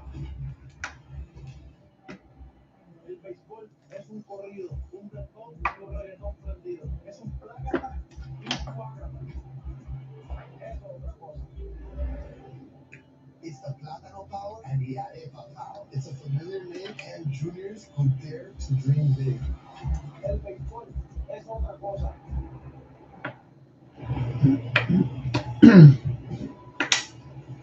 While the 27-year-old lefty Derek Skubal is flipped up to the advantage middle, he has 4 shutout innings in the book. It took 33 pitches to 3 through 29 in the 4th inning, but again, putting up zeros in the run column, and he is into it, and he is pumped up. And now he pitches to the bottom of the 9th, and then Jose Altuve here in the 5th. So Tarek Skubal trying to get through a scoreless 5th. He got 62 pitches thrown. The first pitch was blistered at 96. Low inside Black, make it 0-1. Past Mauricio Dubon. Now in the 3rd and 4th, Houston did a good job making Tarek Skubal throw some pitches. That's all you can do right now if you're Houston. You continue to try to chip away. Make sure you're working in that bullpen. AJ Hinch has been pretty good as far as moving his guys up and down, especially in a wild card in the best of 3. I think if they can get away with it, if it was a 5 or 7 gamer, maybe not. Torkelson makes the play, able to reach back, get a glove on it right at first, and Skubal able to get the first down in this bottom of the 5th. That was a can of corn to Dubon. He thought that one might drop, but it was there. So again, ESPN is way ahead on their coverages. About 4:35 will be official start time for Royals and Orioles. 7:30 for the Mets and Brewers. 8:30 for that. So maybe they are moving it because it was 4. Maybe they're moving it to 4:30 because of the threat of the rain. Try to get that all away right now. It is as far as a delay because there was about 55% chance of precip at Camden. 1-0. This one scorched right to Meadows. He's right underneath it. Makes the catch. Derek Skubal now starting to work quickly in this fifth, just like he did in that first and second. Pitch 66 through 4 2/3 in this contest of scoreless baseball for the Tigers ace. This is what you want right now if you're in the wild card here in Detroit. Again, you could say for some teams they're just happy to be here. The Tigers really earned this, though, with a 0.5% chance in the middle of August. Again, it was a Cinderella type run. They just kept winning games, winning anything low scoring, closing down with pitching. Altuve offers it the first pitch again. That's beautiful for Tarek. Excellent work. As he gets it easily done in the fifth. And Jose Altuve offered it the first pitch all 3 times in his at bat. 67 pitches. He's through 5. Soft drinks are just a buck at Wendy's. Any size, anytime. 3 p.m. Fanta, 10 p.m. Sprite, 7:46 a.m. Coke. Yeah, you're built different. Dollar soft drinks, any size, gotta be Wendy's. Right? The gates are pumping. The market's closed. Futures don't sleep in the after hours, bro. Dad, is Renee finance, bro? She switched careers to make money for your weddings. Ooh, and stuff your bonus. We're going home. Let me ask you, for your wedding, do you have a gazebo in the river? What's a gazebo? Something that your mother always wanted, Erica. Or maybe you could get these different investment options a shot. The right money moves aren't as aggressive as you think. Keep your rest. Sorry, honey, it's a work thing. Mine's also a work thing. I just need someone to cover my shapes. So mine. Alan says your business game wasn't a public progressive. It's like the 21st. So we get set to go to the 6th. The Tigers will be up to bat. 3-0 is still the lead. Tarek Skubal breezed through that bottom of the 5th. That was kind of like the first and second when he only threw 12 pitches. There's 15 in total through 2 innings. This was about 6 or 7 in the 5th. So the same type of deal. Quick work after a very long 3rd and 4th. No problem in the 5th for Tarek Skubal. Detroit still has 3 RBI in the 2nd inning, all off singles from Rogers, Sweeney, and Vierling. That is still where we are.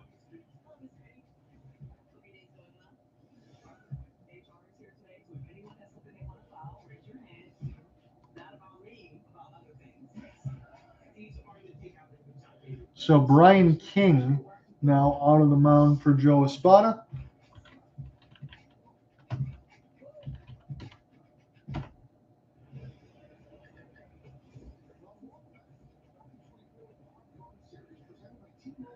Just make sure I get this in my notes as far as the spelling. There we are. So Brian King, he's now on the mound.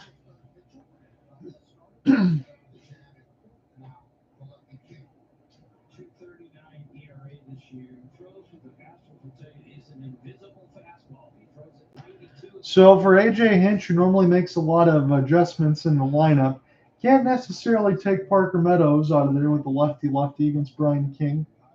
So he's in there now. Hector Neris did his job of relief in the 5th. Parker Meadows now 0-2, 91 on the fastball. So the velocity isn't much of a thing. That's all about location here for King. 1-2 with a single and stolen base for Parker Meadows. 93, that one up high. Parker, 244, 9 home runs, 28 RBI, 39 runs scored, 25 walks, 76 strikeouts. He is a stolen base threat now, especially he's already got one in this game. That's a slider way outside up the lefty-lefty. That was not even close. There's no request in your baseball. Yonder Diaz able to get the sign. Back over to King, and they'll settle back in on our 2-2.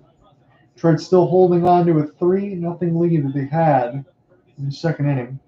92. This will be popped up toward third base side for Bregman. Camps underneath it and makes the catch. And Meadows is turned away for the first out. In the top of the 6th. John Under with you, watching this feed on the 4K Fire Stick Max. ESPN. This one ABC. It's on regular TV today. You don't need cable. Game 1, best of 3. Tigers have a 3-0 lead. Taking game 1 with their ace is the plan. That's the hope for Detroit and AJ Hinch. Alongside with the Houston Astros, where he won the World Series. Jake Rogers, he's had one hell of a day. We already know who's going to get the start in Game 2, I would imagine, as he gets his second hit of the game. Jake Rogers, the mustache man, gets another single against King. So now for Trey Sweeney. That's the other lefty in the lineup in the mix with Riley Greene right now. And then Colt Keith, who replaced Andy Ibanez. So can Trey Sweeney come through? He'd be another one that'd be hard to take out because it's the premium defense is short. 92 on a sinker. But Tigers have been ready to swing it. They got 3 runs and 8 hits, no errors. The Astros just 3 hits in this ball game. Top 6. 1-0 pitch. 82 on a slider. Again, lefty-lefty. That's where you can be prone to chase low and outside the zone as a sweeping pitch, more so than anything else, and try to get you to chase after. Tigers bullpen not stirring it. 82, beautiful inside slider. So he went out and low, and then inside and low to try to mess up Sweeney.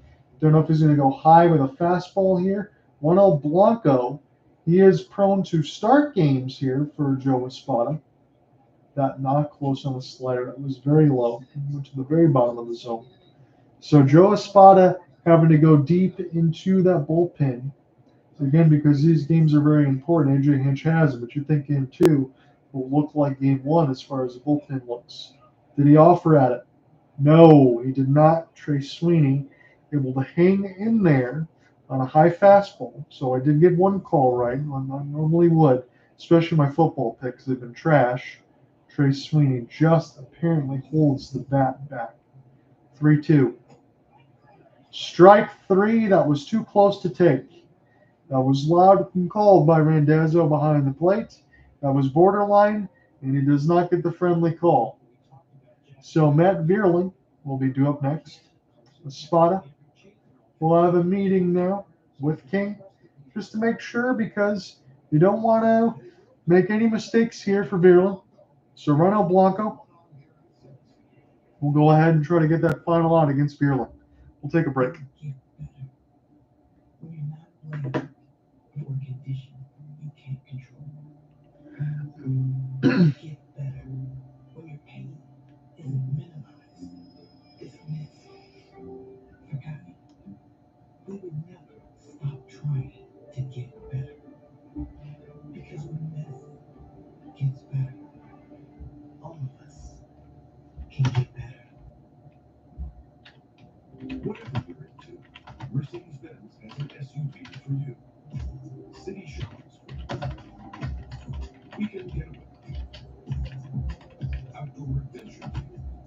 Stylish, powerful, sophisticated. Because when you get a Mercedes, you expect nothing less. Mercedes-Benz SUVs featuring the all-new GLC plug-in hybrid with a best-in-class EPA estimated electric range of 54 miles. So the fourth reliever out of the bullpen comes out for Joe Espada's squad, making Ronald Blanco. Again, King responsible for the single at first, and Jake Rogers.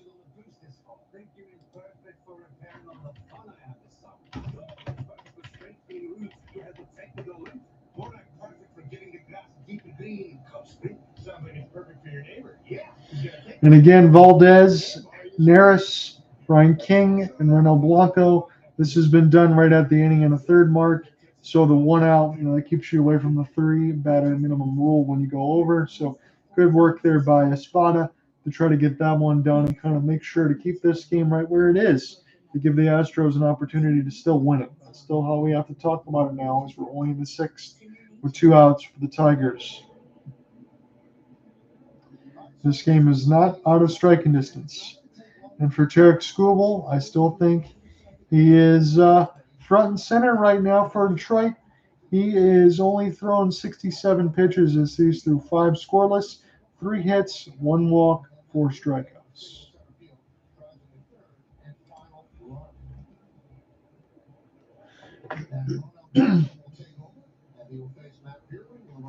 So Matt Vierling, Jake Rogers at first. Now Ronald Blanco is the new pitcher. Again, you have the 3 batter minimum, but when it's cut over from that inning, you get a chance where you can take that roll and shove it. 280, 167 in the third innings, 25% strikeout rate, 10% walk rate. This one not close on the slider. That one bouncing in the dirt Good block there for Diaz. Make it 2-0. So runner Blanco, you got Spencer Arrighetti, a few other guys that you can use for a starter set. Maybe you see Arrighetti and Hunter Brown tomorrow. Who knows what they'll throw? But Matt Vierling here with Rogers at first and 2 outs in the sixth. 3-0. So Blanco comes right out of the bullpen and throws 3 straight balls. I want to face Justyn-Henry Malloy nonetheless up the righty side. Who knows what they want to do there? But Matt Vierling is a professional on bat. Again, he said one of only 2 Tigers that have playoff experience. 3-0, 92. That one on the outside black, a little bit up.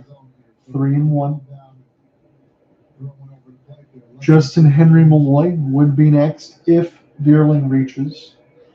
AL ERA leaders, Ronald Blanco at 280, which is second. Tarek Skubal at 239, and Framber Valdez was third. So Blanco and Valdez have already been used in this game. Blanco out on the mound right now, so that spells well for Detroit. Full count pitch after a 3-0. Swing and a miss. They send Vierling packing after being behind 3-0. Blanco rears back and gets the strikeout. He does his job. Tucker, Alvarez, Bregman, meat of the order, due up bottom 6 for the Stros. It's a two-night spectacular on Dancing with the Stars, starting Monday. Our clients say 1-800-CALL Sam was the best call they ever made because he treated them like family. After accident, there are 2 types of people: those who got the Bernstein advantage and those who wish they did. 1-800-CALL Sam. Over the last few years, we've redefined what working right means, and so is the Ford F-150. Bring your desk wherever you go with a flat interior work surface. Drop down the tailgate to get it all done, and plug in what you need outside the cab with available Pro Power on board. How's that? I'll be right back. Tough is smart can only be called F-150. Return to Easy Plan trade-in seats. Get us a 2024 F-150 XLT 4x4 Super Crew for $339 a month for 24 months. Only at your Southeast Michigan Ford dealers. Family. Those are the people you rely on, depend on. When you're hurt in an accident, you turn to family. You turn to the Bernsteins. You can trust them like family, and they'll treat you like family. Get the Bernstein advantage. After all, we're all family around here. Carolyn Clifford, Mike Duffy, 7 News Detroit at 6. Millions took to the high seas for the exciting premiere, and Thursday will make your heart race. Dr. Odyssey, new Thursday on ABC. Sometimes the best beginnings start with a plan.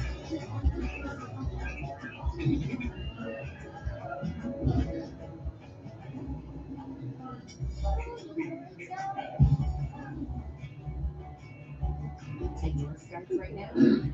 Save up to $200 per month on a 3-night, 2-day Greene ticket package at select Disney Resort hotels. And let the magic begin at Walt Disney World Resort. Well, it is the 3 wild card round rolls on later with the Nets in the doors at 5:30. It's the Braves and the Padres rounding out the night at 8:30. Both are available on ESPN and the app there for the door. I mean, what a home run yesterday. I don't care where you lean as a fan, but if you're a baseball fan, what a wondrous moment. And did you see him run around the bases? He was totally emotionless. It was so impressive. It's almost like this is what they brought me here to do. Pitch outside the Kyle Tucker as we start the bottom of the 6th inning, 3-0 Tigers. Skubal had a 5-pitch first inning and a 5-pitch 5th inning. There was a 5-pitch 5th inning as a check back into the play-by-play here. A 1-1 count against Kyle Tucker. Tucker, Alvarez, Bregman against Tarek Skubal here in the 6th. 98 followed straight back. Make it 1-2. Tarek Skubal, again, we'll see how far AJ Hinch will take his ace. But if he can try to keep this manageable here, you think he could have a shot at the 7th. 90 miles an hour on a changeup way low, crouched by Jake Rogers. Tossed back over to the Saville University prospect.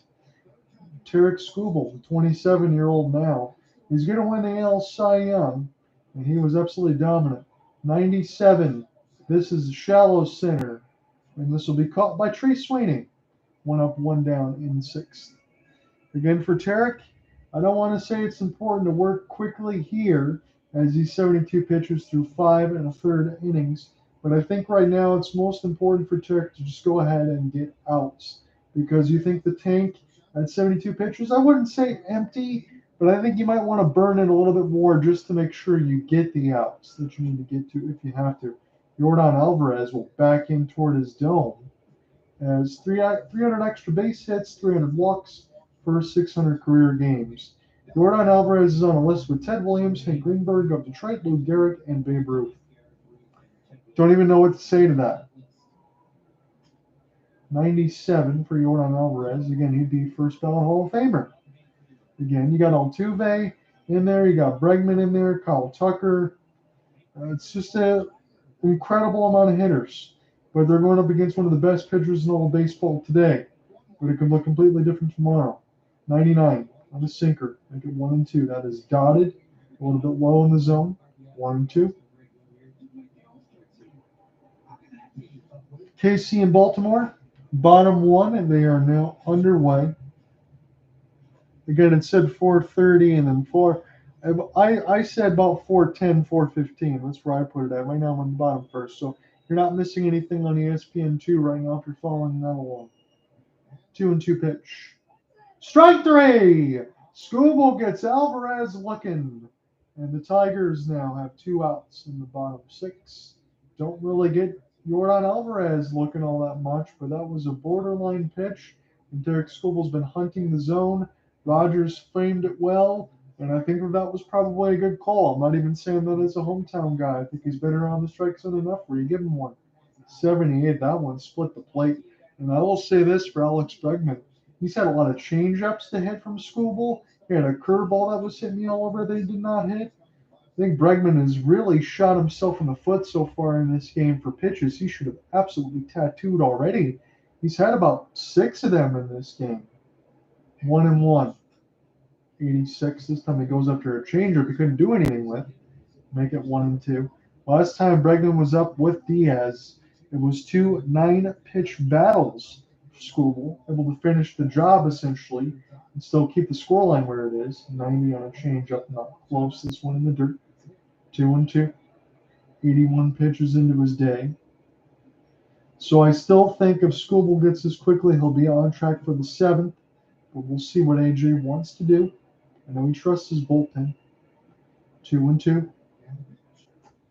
100 miles an hour. Low and outside. It's a full count pitch again for Bregman. Excellent work.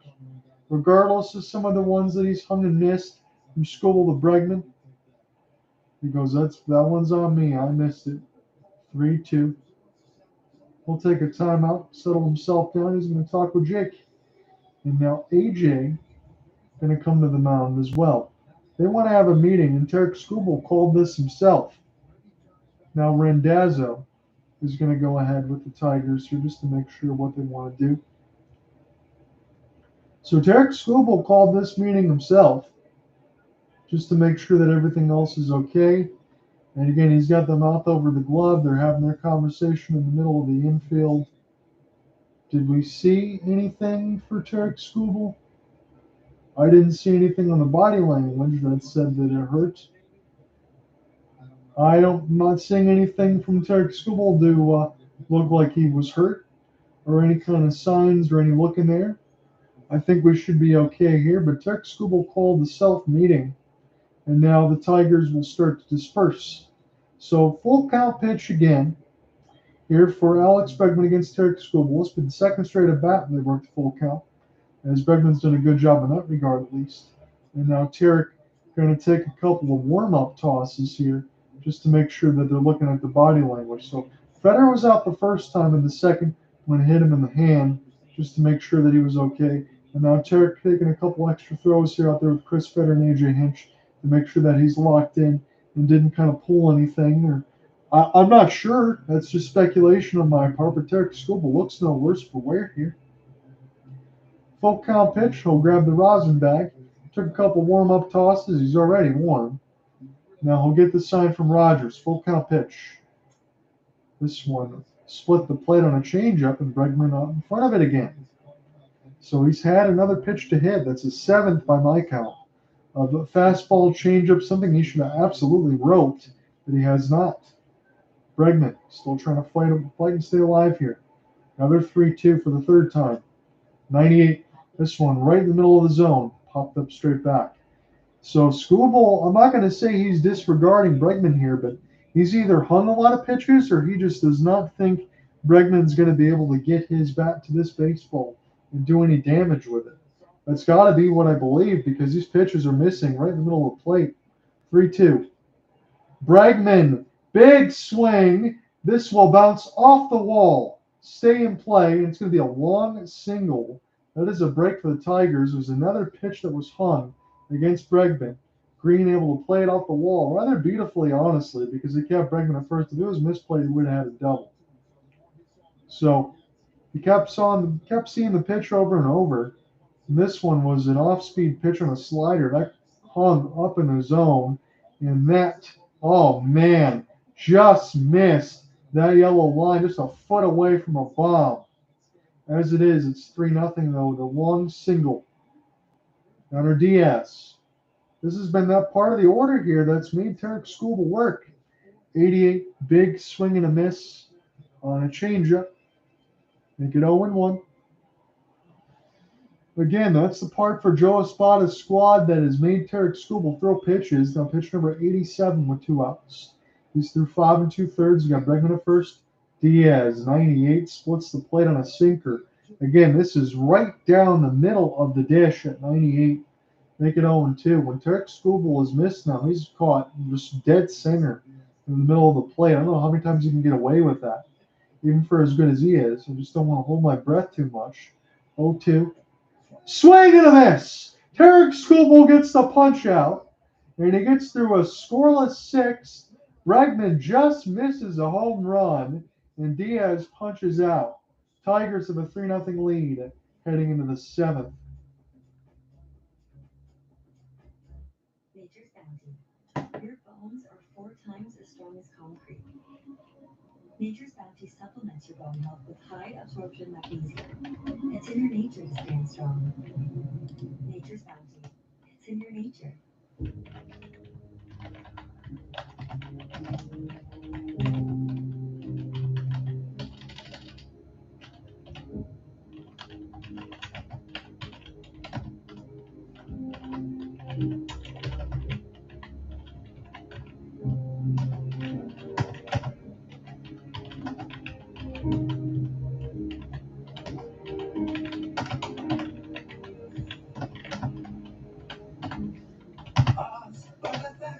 Classic first timers. They don't know that nearly half of all used cars have been in an accident. But Carfax shows how accidents impact price, so they don't have to overpay. I'm Boss. Accidents. Shop your new Carfax.com. ESPN Bet has seen Greene, Steven's A-list. Why can't I have a Colts founding featured bet? Like what? Molly's matchups. I don't love it. Molly's money lines. They call me the queen of money lines. Do they buy that? It says Mad Dog Stores. Mad Dog Stores. I get it. It's no Steven's A-list. Get exclusive talent markets and up to $1,000 in bonus bets with the first bet reset on ESPN Bet.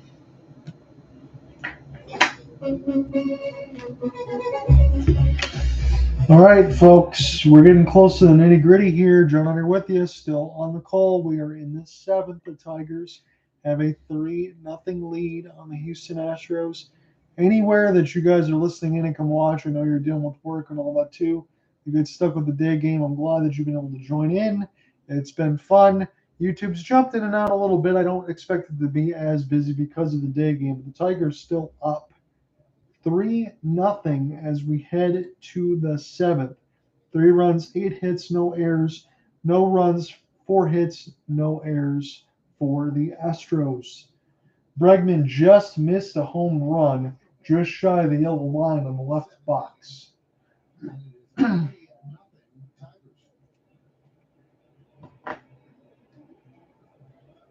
Kerry Colt is going to pinch it for Malloy against Blanco. So Kerry Carpenter is now in for Justyn-Henry Malloy. So again, we told you that AJ Hinch, no stranger as far as moving this lineup a little bit up and down as far as what he wants to do. He had all these lefties on the bench from the lefty starter in Valdez, and now they'll use one. And Kerry Carpenter, who tries to go after a changeup, it's already 0-2, goes after a couple pitches that he shouldn't. For Ronald Blanco, maybe for him, we'll see if he tries to close out the rest of this game. I know he's a starter as well. I don't know if you want to burn Josh Hader or Ryan Presley or any of those guys right now, especially being down 3-0. I think you want to save them for when you absolutely have to in game 2. Kerry Carpenter half cut does not offer. I think he was close to going here, to be completely honest with you, but as they get a chorus of boos here, admin and made, and Ronald Blanco trying to continue to make quick work as he come in relief. So season splits against lefties, 32 plate appearances, 107 against righties, 305. So that is quite a split there. So lefty is difficult for Kerry against righties. He mashes a little bit. 17 home runs, 53 RBI, 994 OPS against lefties. That is cold as ice. 107, 1 home run, 4 RBI, 408 OPS. 1-2. Inside, another check swing. He did not go. That buckled him a little bit on an inside slider, but Kerry Carpenter still trying to work his way through. This is in relief of Justyn-Henry Malloy. Carpenter, 85, out in front of the Caratini. Will stab it himself, step out of the bag. Tigers are turned away with the first out, top 7. So Riley Greene's punched out a couple times. You got the lefty to start, and then you got Colt Keith there with 3 straight lefties, and this is what AJ Hinch will do. Again, we talk about it many times with what he's got in the lineup. He wants to get the hand in this matchup at all times and get the players in their most comfortable positions as possible. He is a mastermind at that, as far as also working the bullpen as well. Between him and Chris Fetter working that bullpen, they've taken guys as Tyler Holton, who was essentially a waiver claim, and then a low-end trade for Reese Olson, and brought them in. And then whoever they bring in, 7, 8, 9, whatever they do, your starters, openers, get guys, get the outs, move on to the next, and keep the hamster wheel turning. That's the way that it works for Detroit, and it's worked for them. And essentially, again, as we've said over the month and a half, you've heard me reference Tigers games a few times here and there. You had 2 starters in about a span of a month and a half in the mix of 3 openers, starters, mixes, and the Tigers still made the playoffs with a 0.5% chance in August because they just get outs and they get the job done. Cole Keith, 95. This will be foul left field, and it'll make it 0-2. So Ronald Blanco has been absolutely nasty here so far in the 6th and 7th, as the Tigers could be turned away very quietly. They still have a 3-0 lead. Right now, that's what matters right now for AJ Hinch, to hold the arms and use when they need to. Cole Keith, 87 on a changeup. See what they want to do with Tarek Skubal here. The scoreline ticker is in the top right of the box between the ESPN wildcard imprint of Game 1. That's where we are right now, Minute Maid Park in Houston. 3-0 lead for Detroit. Cole Keith popped up. Bregman, take a look. This will be fouled into the Tigers bench across the railing, as it'll be KC and Baltimore heading to the bottom of the 2nd with 1 out and the Birds at the bat rack. That is scoreless right now. Cole Keith still hanging on to an 0-2. 88 on a changeup, not close as that dive bombs down in the zone. John, here with you on the call. I'm watching the hometown team in this assignment. Didn't expect to be calling playoff games for Detroit this year. I don't think anybody did. Wild card, Game 1. Colt Keith, half offering. I don't think he went, though. It's 2-2. That one was – he didn't go on that one. Kerry Carpenter probably could have been called on one of those in the previous at-bat. Take a look at this one more time off the replay. Nope, it's a good hold for Colt. Another good hold for Colt there on a changeup. It was 0-2, now it's 3-2. So Colt Keith, youngster, continuing to get it done. I think the Tigers, I don't want to get this wrong. I know it was under 15 rookies. I think it's about 13 rookies that have made a debut for Detroit this year, and they're in the postseason. 3-2. Fighting it off It did get a PC on Diaz, but he's okay. Is Colt Keith too close to take? Able to get his bat head onto it. There was a lot of talk coming into the season about Colt Keith and about what he could do. He's pretty much played the whole entire year, and he's had some good rookie numbers. Manuel Blanco shakes off Diaz 3 times, delivers the 3-2 pitch. High. Colt Keith goes from 0-2 to 3-2 and draws the walk. That is a beautiful at-bat for Colt. Again, 260, 13 bombs, 61 RBI, 54 runs scored. Now 37 walks. I should say 38 because he's got 2 in this game and 110 strikeouts, but 36 in the regular season. His first 2 postseason at-bats are walks. Wencel Perez has a single in this game. High on a fastball. That way up in the zone. It didn't even threaten for Perez. So you got Keith the first of the second walk of the game, 2 outs, top 7. Tigers still up 3-0. Tarek Skubal was on the mound. We'll see how much longer he goes. 81 on a curve. That was 12-6 and a beauty for Manuel Blanco, making 1-1. I just caught the lower edge of the strike zone. 1 for 3 with a single run scored for Wencel. 1-1. Caught a lot of the plate there, but it's fouled on the first baseline. Caratini will toss it over to the ball boy. Should Wencel reach, it'll be Spencer Torkelson, but it's 2 outs, top 7. Baltimore has 2 outs in the bottom of their second. It's still scoreless. You got Reagans and Corbin Burns. Wencel Perez. This will drop.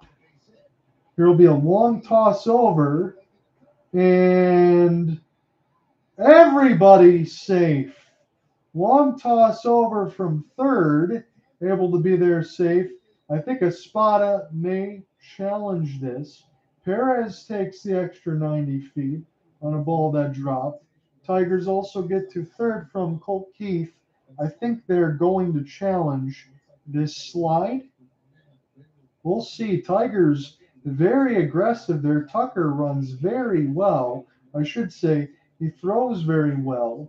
Keith has decent speed. I thought that was awfully close for the Tigers to be aggressive to try to take the extra 90. The tag there is not in time at second. Can I look at third if they show it here on ABC? So at second, Perez is safe.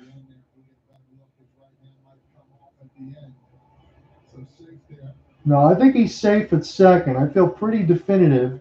I would say about 85% safe for Wencel Perez.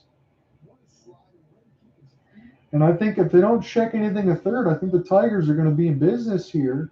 Again, there'll be runners at second and third. This will be, essentially 3 other innings where it was the third, fourth, and fifth where the Tigers had sprinters in scoring position and did not add anything from the 3-0 lead in the second. This could essentially happen again in the top 7. But right now, this could be runners at second and third for Detroit, for Wencel Perez and Colt Keith. They took the extra 90 feet on both sides, and that was awfully close because Tucker's throw wasn't all that bad. And then the toss over from Bregman at second. Looks like Wencel Perez was able to get the hand in on the slide before the tag from Jose Altuve and Jeremy Pena. I'm not seeing anything to overturn this myself. I'll just be completely honest with you. Even as a Tigers fan, I don't see anything to overturn this call.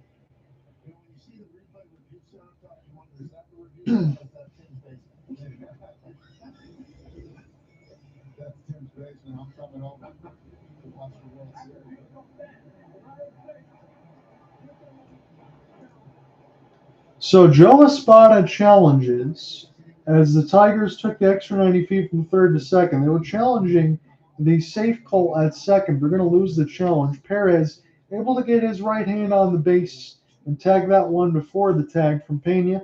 So still 2 outs. Top second, Spencer Torkelson with runners at second and third. Got a walk, couple strikeouts. Tigers had runners on the third, fourth, and fifth. Runners in scoring position did not score. They're still up 3-0. They want to try to add now. Does not offer against Blanco here on a changeup. Make it 1-0. Righty here. So big at bat for Spencer. 0 for 2 with a walk and a couple of punches. 94, way outside. Parker Meadows is the lefty if they want to go there, but when you get in the late innings with runners in scoring position of Parker Meadows, that's usually where it's dangerous. You got to get Torkelson here. 89, I guess it's close enough. Torkelson shakes his head. I don't blame him. That was a ball. 2-1, 30 pitches in the Blancos' day. He's not been scored upon just yet. 87, now that was a makeup call.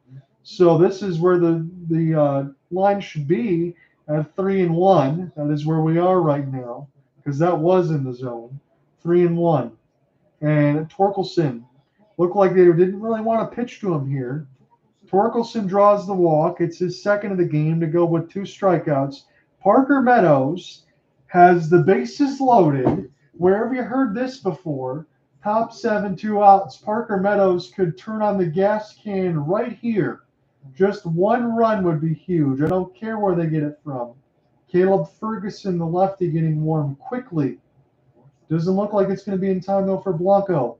Meadows, 95. This popped up. Bregman. This will find the seats. Third baseline, foul. Parker Meadows still able to hang with it at 0-1. Tigers are in good shape, but they've had runners in scoring position, and we said 3 other innings. 3rd, 4th, 5th, now in the 7th. This time with the bases loaded. Parker, they said he went. I don't think he did. 0-2. I don't think he put the bat out that far, but it's 0-2. Parker's got to dig in here. See if I can get a side view. That's close. That's borderline there. 0-2. Pitch number 35. Parker Meadows swinging a miss. Blanco does the job with the bases loaded and 2 outs. The damage is not done.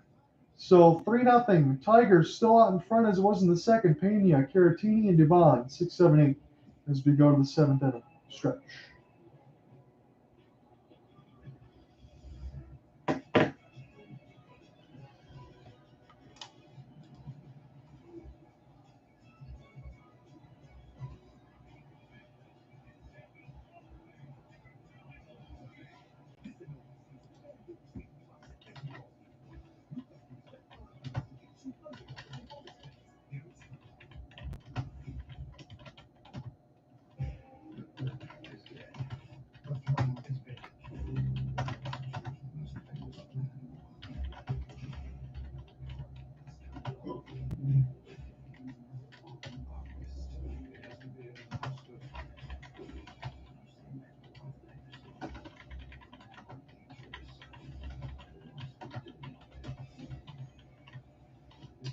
So Tigers leave the bases loaded with 2 outs. They still got a 3-0 lead as the Astros are down to their final 9 outs. But as I've said all day, leading into this 5 o'clock hour in the East, that this game is still right there for the taking for the Astros. I know the Tigers have the lead. However, you leave the bases loaded. You had runners in scoring position in multiple innings now. That will come back to bite you eventually. And if the Astros come back to win this game, the Tigers will be thinking about that. I know it's a game of baseball and it's a game of failure here and there, but things can turn very quickly.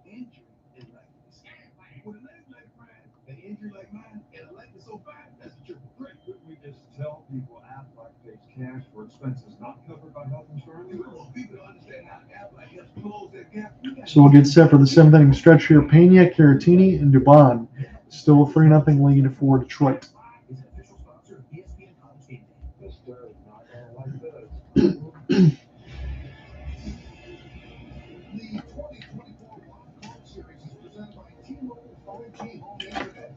Get internet how you want it. Now let's take a look at today's active play of the game brought to you by Greene, Moore's Royal Active Cash Credit Card. Yeah, this guy right here, we're talking Jared Skubal, has been so dominant. He started off with throwing a lot of fastballs on the inner half, and then he went back, and you see how hard he was throwing to that changeup, which he manipulated batters left and right. We knew how good he was here, driving it close to him. In the postseason, we didn't know what to expect. And again, it was must-see TV for him. Nice outing, 6 innings pitched, 6 Ks, only 1 walk. This comes on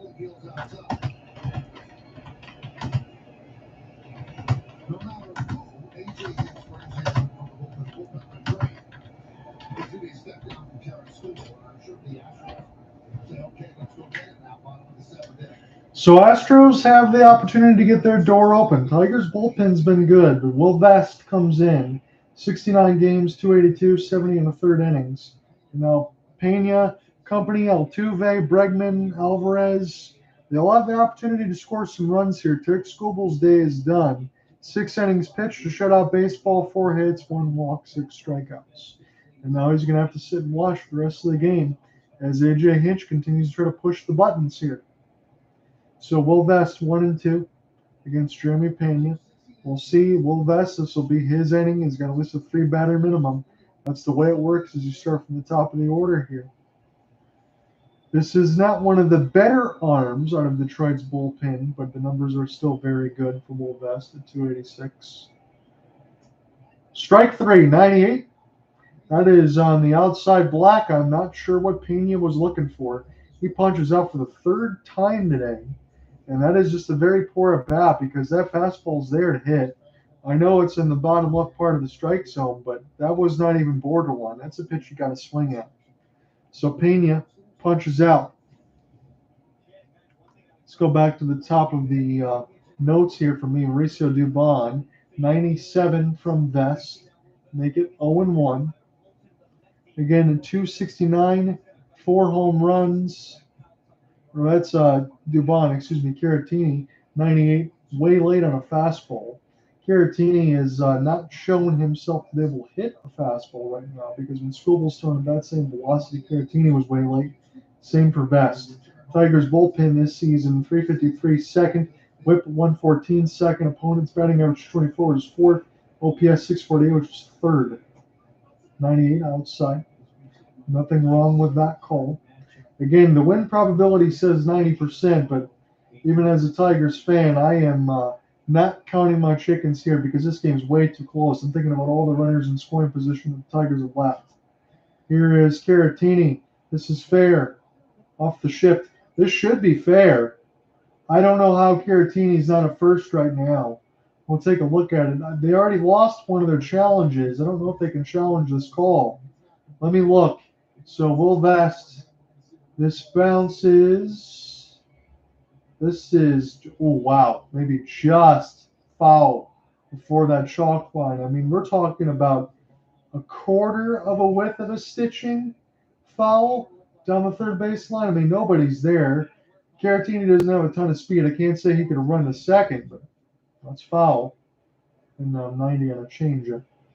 Keep it alive again at 1-2 for Victor Caratini. Still got Mauricio Dubon at least in this bottom of the 7th inning. Houston has stayed right there. You can talk about Framber Valdez not getting the outing he's wanted, but he kept his team in the game, and the rest of the pitchers have as well. They just got a strike. Caratini takes strike 3. I mean, that's down in the zone, but that's down in middle. Will Vest a couple punch outs. I'm not sure what Joe Espada's squad is looking at. Will Vest a couple punches. And honestly, I should be more excited about those strikeout calls, but I'm more flabbergasted at why they weren't swung at. 98 punches them out, so a couple strikeout looking here for Will Vest. And now Mauricio Dubon, last hope, bottom 7 here for Houston. This crowd's had to sit on their hands quite a bit. They're waiting for something to happen. I still feel like the door is wide open for them to do so. So Mauricio Dubon will not get a bat. It's John Singleton. 97, though. Singleton's got a lot of power. 13 home runs, 42 RBI in his limited games. 234, 42 walks. He does walk a lot, but he also strikes out a ton, 111. 92, big cut on a sinker. That was just out of the zone. That was not even close. So the approach right now for Houston in this 7th is looking like 3 blind mice because a couple of those should have been swung at for strikes. That one way out of the zone. 11 strikes for Vest, 2 balls. 11 strikes, now turns and stays at 11. Let's see, 3 balls here on the 14 pitches. Still a 1-2 count against John Singleton. This is for Mauricio Dubon. We'll see how they'll continue to move their lineup a little bit. Dive bomb bounced up in the air, but there was nobody on bases.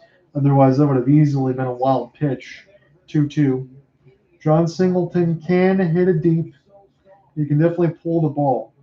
But Will Vest, the way that he's been locating, the way these guys have been looking, I'm not quite scared of that just yet. 2-2. Singleton. Loud swing. This will be just shy of the warning track. And the Astros turned away quietly in the seventh. 8-9-1 for the Tigers in the eighth. Still up 3-0. Check out Mahomes' top replays. He's strapped to the T-Mobile to get that new iPhone 16 Plus on us. It's another shimmy, shake. What you think, huh? It's like you taking an ice cream truck. Ice cream! He got his iPhone 16 Pro, the first iPhone, new Apple Intelligence. Only takes those T-Mobile savings and calls it a day. Respect. Now with T-Mobile.com, get the new iPhone 16 Pro on us. And families can save 20% every month versus $100. Bookstores. I read that one. I read that one. I didn't read that one. Didn't read that one. Can you get this? Because I'm gonna go on way in my back pocket. My pleasure, because I earn unlimited 2% cash back.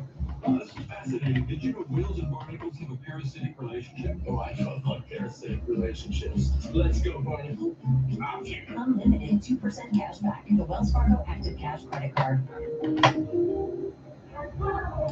When you think work, you think boots. You think boots, you think ending the day with the same number of toes you started with. Because you're thinking heavy equipment. You think heavy equipment, you think construction. You think construction, you think welding, torching, and hammering without the smashing, puncturing, and scorching. Now you're thinking on your feet. When you think feet, you're thinking boots. You think boots, you're thinking airfit.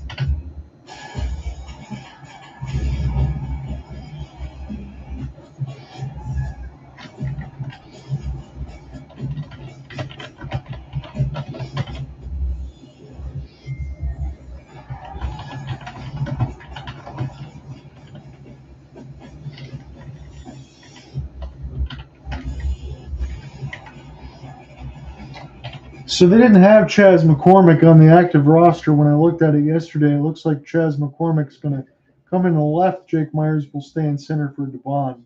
That's the only changes that I see right now defensively for the Astros. Baseball tonight at 2 p.m. Eastern on ABC. Then we're back at Game 2 Tigers Astros at 2:30 on ABC. 4 p.m. is baseball tonight on ESPN. You have the Royals and the Oilers at 4:30. So 8-9-1 for Detroit due up in the eighth. The runner Blanco's still out there. I feel like he's going to be eating the innings in the rest of this game as we talk about going into it. Now, Houston hasn't gone crazy into their bullpen because Framber Valdez went 4 1/3, 7 hits, 3 earned runs, 3 strikeouts, a couple walks. Jake Rogers, he'll go fishing. It's 1-2. But Hector Neris, 2/3 of an inning. Brian King, 2/3 of an inning. Now runner Blanco, 1 2/3, 1 hit, 3 strikeouts so far. Make that 4 as he punches out Jake Rogers to begin the eighth. So Joe Espada, I don't think has to go too crazy for his bullpen. It could have been a lot worse. Right now, Tarek Skubal, he went 6 scoreless. His day was done. 4 hits, 1 walk, 6 strikeouts. Will Best with a scoreless 7th to go with 2 strikeouts. Trey Sweeney 1 for 3 with an RBI single. Again, Rogers, Sweeney, and Vierling are the only RBI singles that in the second inning. 8-9-1, and that's where we are in the order. And that's the score that has stood up. 93 on a fastball on the outside black, make it 0-2. Blanco has been terrific out of the bullpen for Espada, but it kind of makes you wonder now that I don't think he's going to be used tomorrow. You might go Yusei Kikuchi for a Game 2 starter. Again, that hasn't been noted just yet. And we'll see what the Tigers want to do as far as opener, starter. Again, for Kaiser Montero, he's probably better as a starter, but he could definitely be hit around. You could go bullpen opener type of day with Bo Brisky and mix in some of those guys with Gunther and Brant Herter. Swinging a miss. Blanco dust in the bottom of the order for the Tigers, doing so quickly, this time on a changeup. But there's a little bit of options there for the Tigers. Because if you go with Madden or Casey Mize or Holton, Herter, Gunther, there's some good names. Brian Hanafy. Some of them I think I'd have more confidence than others as far as starting a playoff game. But It is what it is. Kenta Maeda, I think, will be the only guy that will not be used unless the Tigers are down by 10 runs tomorrow. That's just the way it is. I don't think he's going to have an opportunity to pitch that much in the postseason unless it's a big deficit one way or the other. Which they could go with Bull Brisky. They could go with Reese Olson. There's a lot that AJ could do tomorrow. They just knew from the clinching from the first game from the White Sox that they could save Tarek Skubal today. That's how they wanted it to be set up. Right now, the later they have it's where they wanted to be set up. I don't see anyone else getting warm in the bullpen right now for Detroit. I still see Will Vest as the rest of the bullpen's silent. They're just watching right now. Matt Vierling waiting on the 1-2. Blanco will not get the call on a slider. To be fair, that was a few baseballs outside of the zone. Make it 2-2. Couple punch outs of Rogers and Sweeney in the top eighth. Blanco. Vierling will survey. This is right side foul. That had a lot of distance considering that was a half-hearted cut. KC Baltimore already in the fourth. Feel like their game's going faster than this one is right now, as the Astros and Tigers have been having a lot more meetings on the mound and kind of taking caution in setting of where they are. 2-2. 95 high outside of the zone, so it was 0-2, make it 3-2 now against Vierling. His RBI single was the latest one, made it 3-0 in the second for Detroit. We're in the eighth now. Full count pitch. Vierling goes from 0-2 to draw a walk. Good work there for Matt Vierling. And now you do have Kerry Carpenter, unless they want to make another change. So Espada will go ahead and make his change, take out Reno Blanco. They'll bring up the lefty Caleb Ferguson against Kerry Carpenter, and we'll see if AJ wants to make any more moves here. That'll be the end of the day for Blanco. We'll go to the bullpen one more time. We'll finish out the eighth when we come back, at least the top part.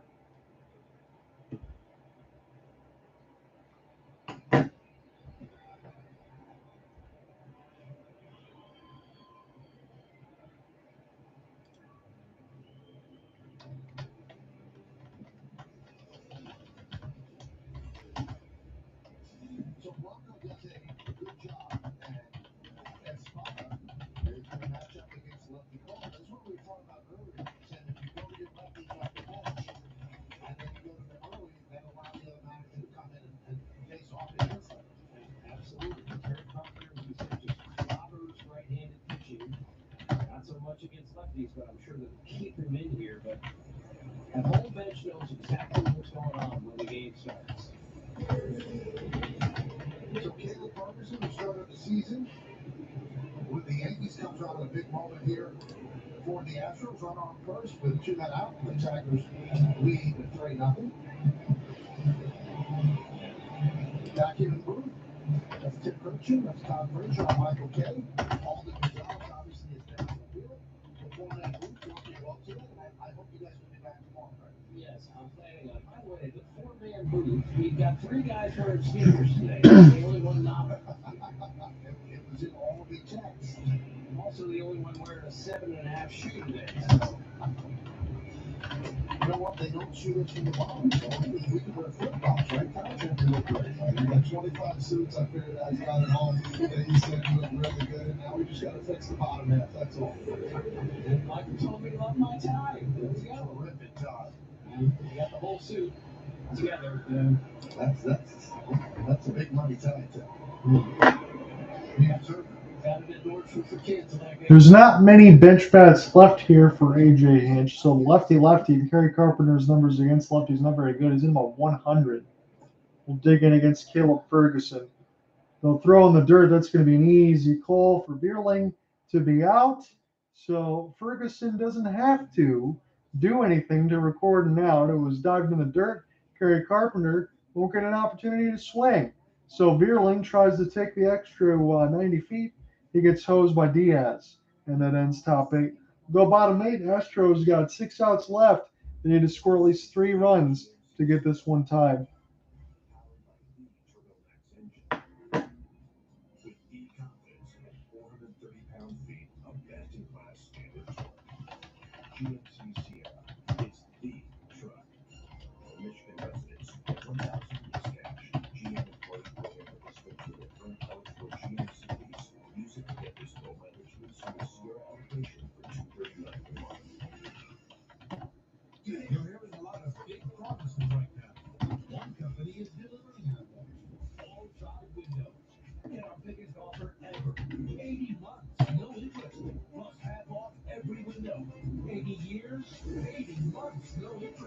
You can save literally thousands while improving the value and comfort of your home. Buy direct, save. So Astros got 6 outs left to score at least 3 runs. We go to the bottom of the 8th. The Detroit Tigers still have a 3-0 lead. John Underwood on the call. Again, I got the local hometown team here. As far as the call, I was not expecting to be calling Tigers playoff games, but here we are. It has been easy breezy so far here for the Tigers, but that can change, as we've said, at any moment as far as this Astros lineup. I think game one is kind of heading in the right direction for what the Tigers would want. I think going into it, if you asked AJ Hinch, and this is just me talking out loud, this is exactly what they wanted to start Tarek Skubal in game one to try to get 6 innings, maybe 2 runs or less. They got 6 innings and shutout innings for Tarek Skubal, and they'll be able to get in their bullpen for game one. Win game one, just win game one, figure out game two tomorrow. That's kind of how you have to do it. And that's really how you have to game plan it. So it's all about winning today, winning today's game. That's what matters. And I know that comes down to coach speak, some of the cliches that you get, but that really is what the Tigers had to do today, is win today's game with Tarek Skubal on the mound. They have 6 more outs to have to get, though. And they have very dangerous hitters due up here. Jordan Alvarez, or Jason Hayward, I should say.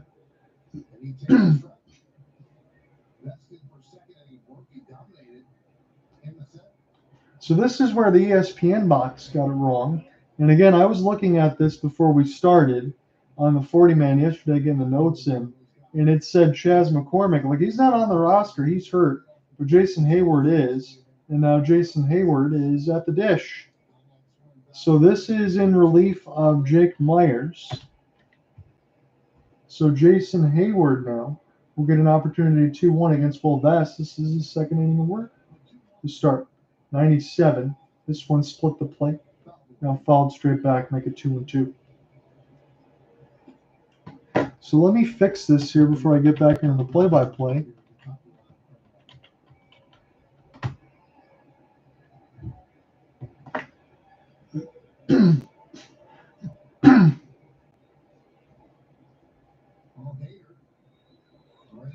So Jason Hayward waiting on the 2-2 from Vest. Swing and a miss. Will Vest brings the heat right down the middle. Challenges the former Atlanta Brave, and he's already got 3 strikeouts, and it's just through an inning and a third. So for Will Vest, I mean, that was here it is, hit it, and it overmatched Hayward there.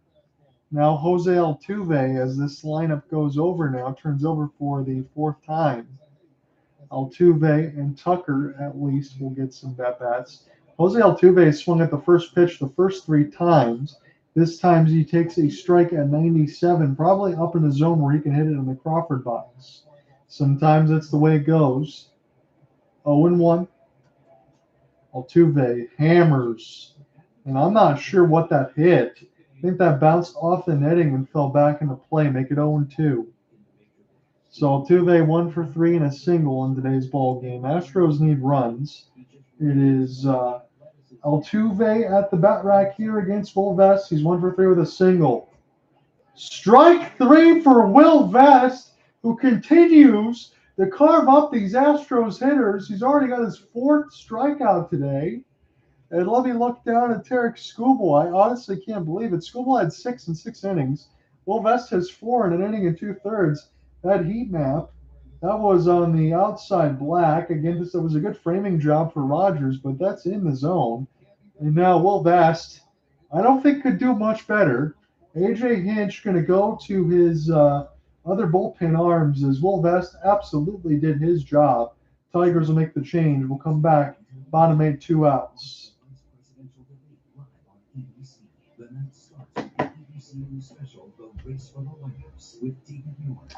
So Will Vest, I guess the Astros will be happy to say that he's not in the game anymore.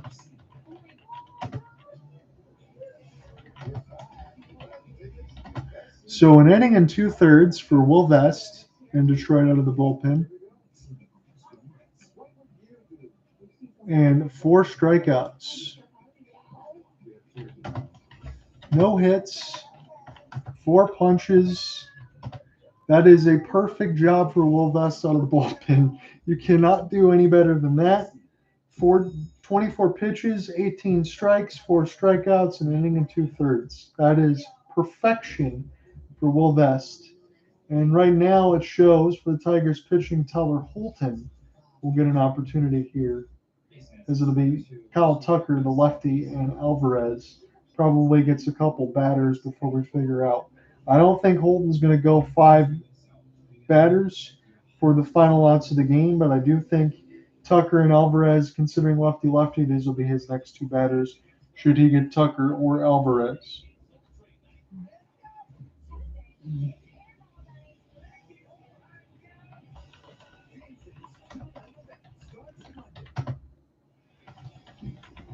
Well, be a part of history by helping select the 6th annual All-MLB team, presented by MGM Awards.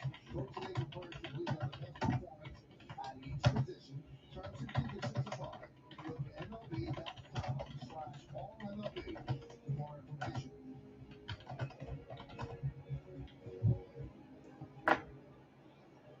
So regardless of what Tyler Holton does here, he's the new pitcher for the Detroit Tigers after Will Vest was phenomenal, an inning and 2/3 with 4 strikeouts. Tyler Holton has been the best pitcher for the Tigers out of the bullpen.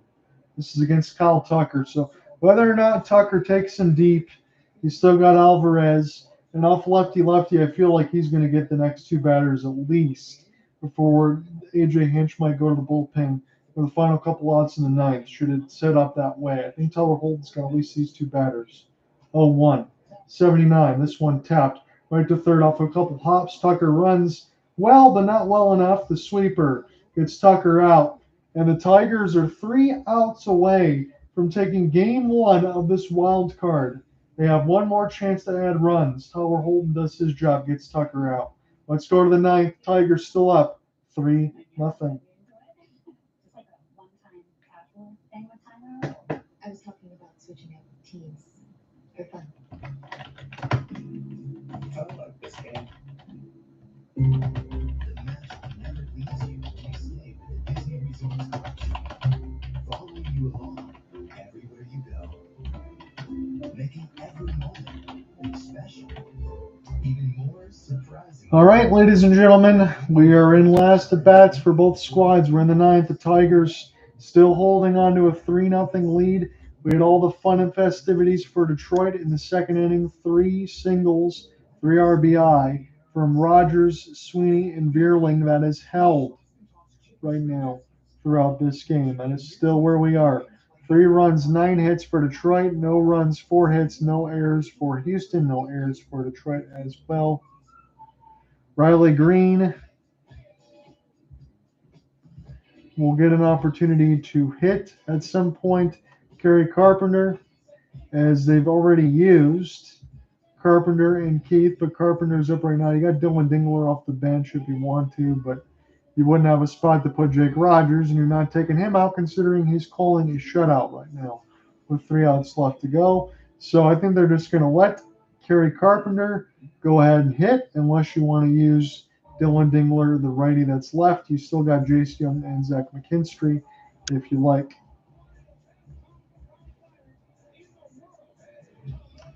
For the Astros in the 9th, when we get there, it'll be Alvarez, Bregman, and Diaz. They need to score at least 3 runs. Tigers are just starting the top of the 9th. We'll be calling that in a moment. Did I expect this game to go this way? Yes and no. I thought Tarek Skubal would give up 2 or less and be good and keep the Tigers into the game. I did not think the Tigers were going to score 3 runs, 8-9-1 in that bottom part of the order, and that would hold up the whole way through.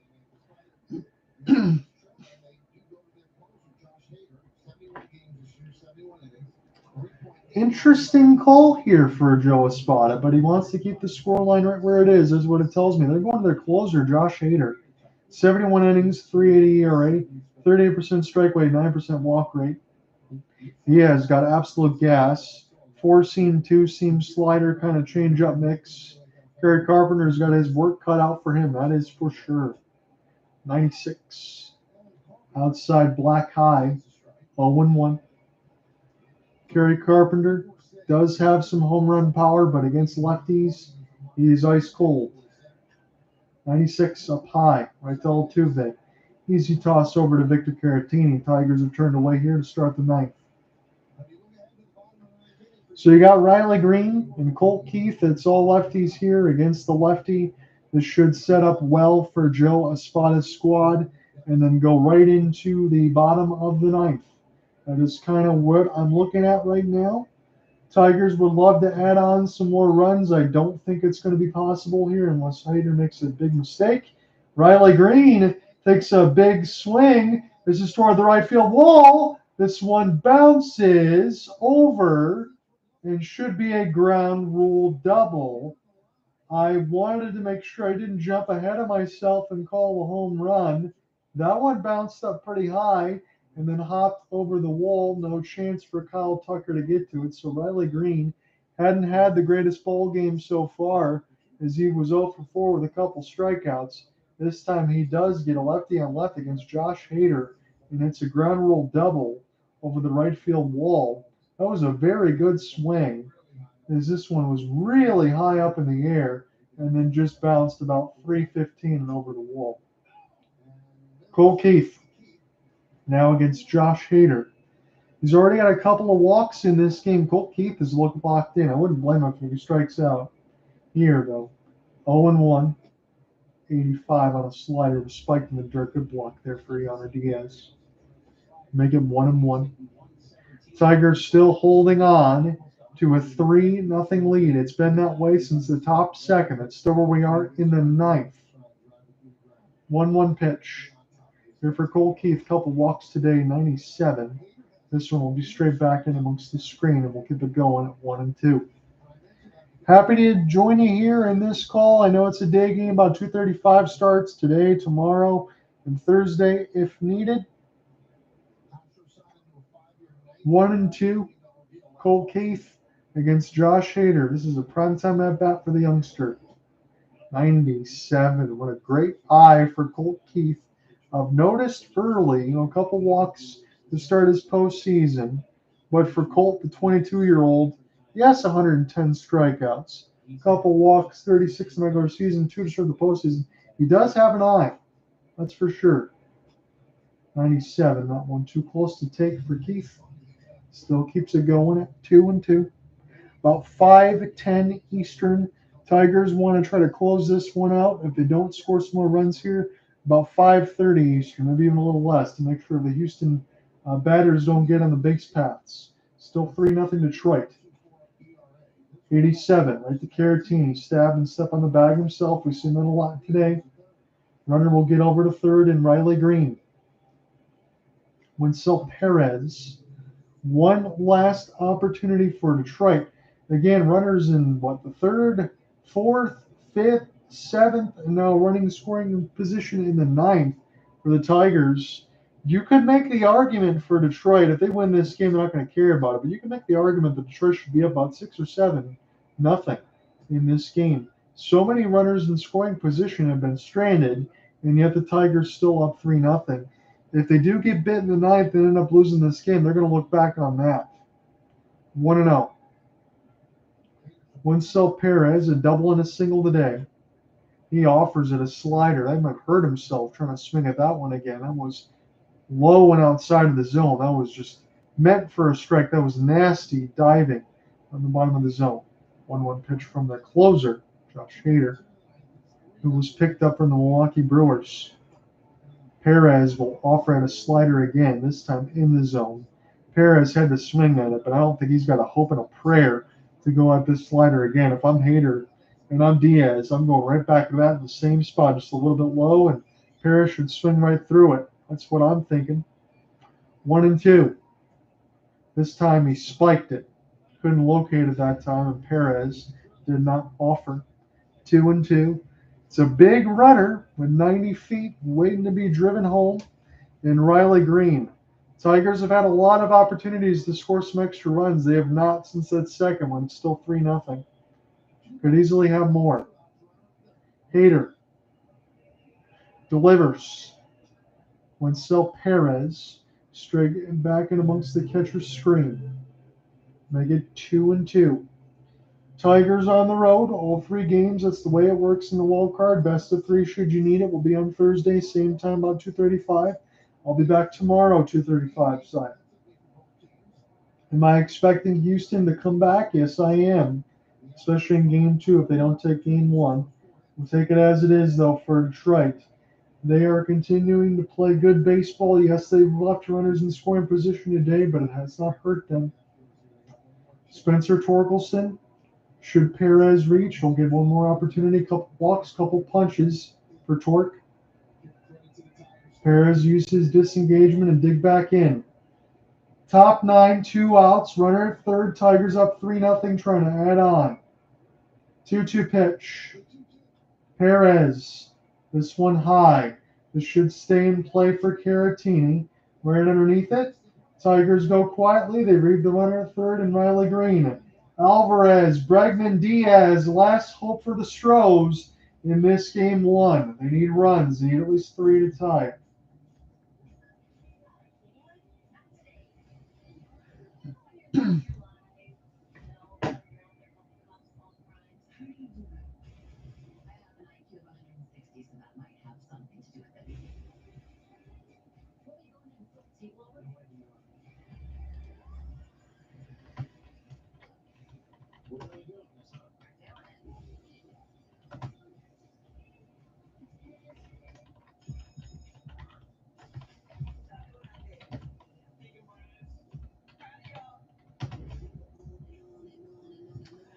Alvarez, Bregman, Diaz, last hope for the Stros. As we go bottom 9, Tigers still up 3-0. We'll see what they want to do. I think Tyler Holton is still going to get another opportunity against Yordan Alvarez off the lefty, and then a couple righties there for Joe Espada squad. They could consider switching Tyler Holton to get the hand in this matchup, but I do think Tyler Holton will get this beginning of the 9th with Yordan Alvarez off the lefty. They got Tucker. They trust Holton to do that on the same hand in this matchup. I think he'll get at least that. Watch the Vice Presidential Debate live on NBC. The night starts with the NBC News special, The Race for the White House, with David Moore and the NBC News political team. Tonight on NBC. Milwaukee is hosting the Mets in game 1 of their wild card. The Astros could not celebrate the champagne when they clinched. Too young. Mets Brewers 5:30 on ESPN. The new pitcher for the Dodgers here in Houston will be Jason Foley.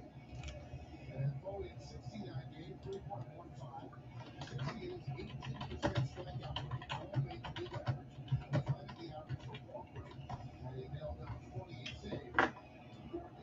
All right, I'm not saying I'm a little bit worried here with Jason Foley with an ERA of 3.15, but it is the righty against the lefty here for Yordan Alvarez. We've seen what he's done before in the postseason. He's probably due. He's got a single in this game. I thought Tyler Holton would at least get one more batter here against Yordan. He's not going to. So Foley, this is his 9th. Tyler Holton only goes a third of an inning, throws 2 pitches. His day's done. So here we go. It's the bottom of the 9th inning. The Tigers trying to go 1-0 in the wild card against the Houston Astros. Strap in and don't go anywhere. Bottom 5, Baltimore has runners at first and third. Still no runs scored between KC and Baltimore at Camden with runners at first and third. That was turned away. They'll head to the 6th. Foley. 0-2 now as he offers it a slider, does Yordan Alvarez. Jason Foley trying to get the final 3 outs for Detroit. He is their closer, the fireballer. They changed his delivery a little bit to try to get some more velocity. He can get to 100. 0-2 against Alvarez. 95 on a sinker. Not close whatsoever. Make it 1-2. Again, we're continuing to monitor anything else in the AL Central as far as the postseason scores. KC and Baltimore scores to 6. Hell, the way that this was going, their game might have been 4 hours. They're just breezing through. 1-2. Alvarez. That goes a piece of Jake Rogers, but he's okay. Alvarez tries to continue to fight through this right now against Foley. So Yordan Alvarez, Bregman, and Diaz at least due up in the bottom 9. He'll use his disengagement. Jason Foley, this is big time for him. This is big time for Detroit to even be in the postseason here, but to take game 1 against Houston possibly with their ace on their mound and Tarek Skubal. Foley trying to close. 1-2 pitch, 99 up high. That was hit me written all over it. And Alvarez will send this one straight back. It could be an opportunity now for Foley to just take that same baseball when he gets settled back on the mound and do some damage with it. For Alvarez, 1-2, he's dangerous in every count. In the postseason, he's about a 450 hitter with tons of power. 1-2.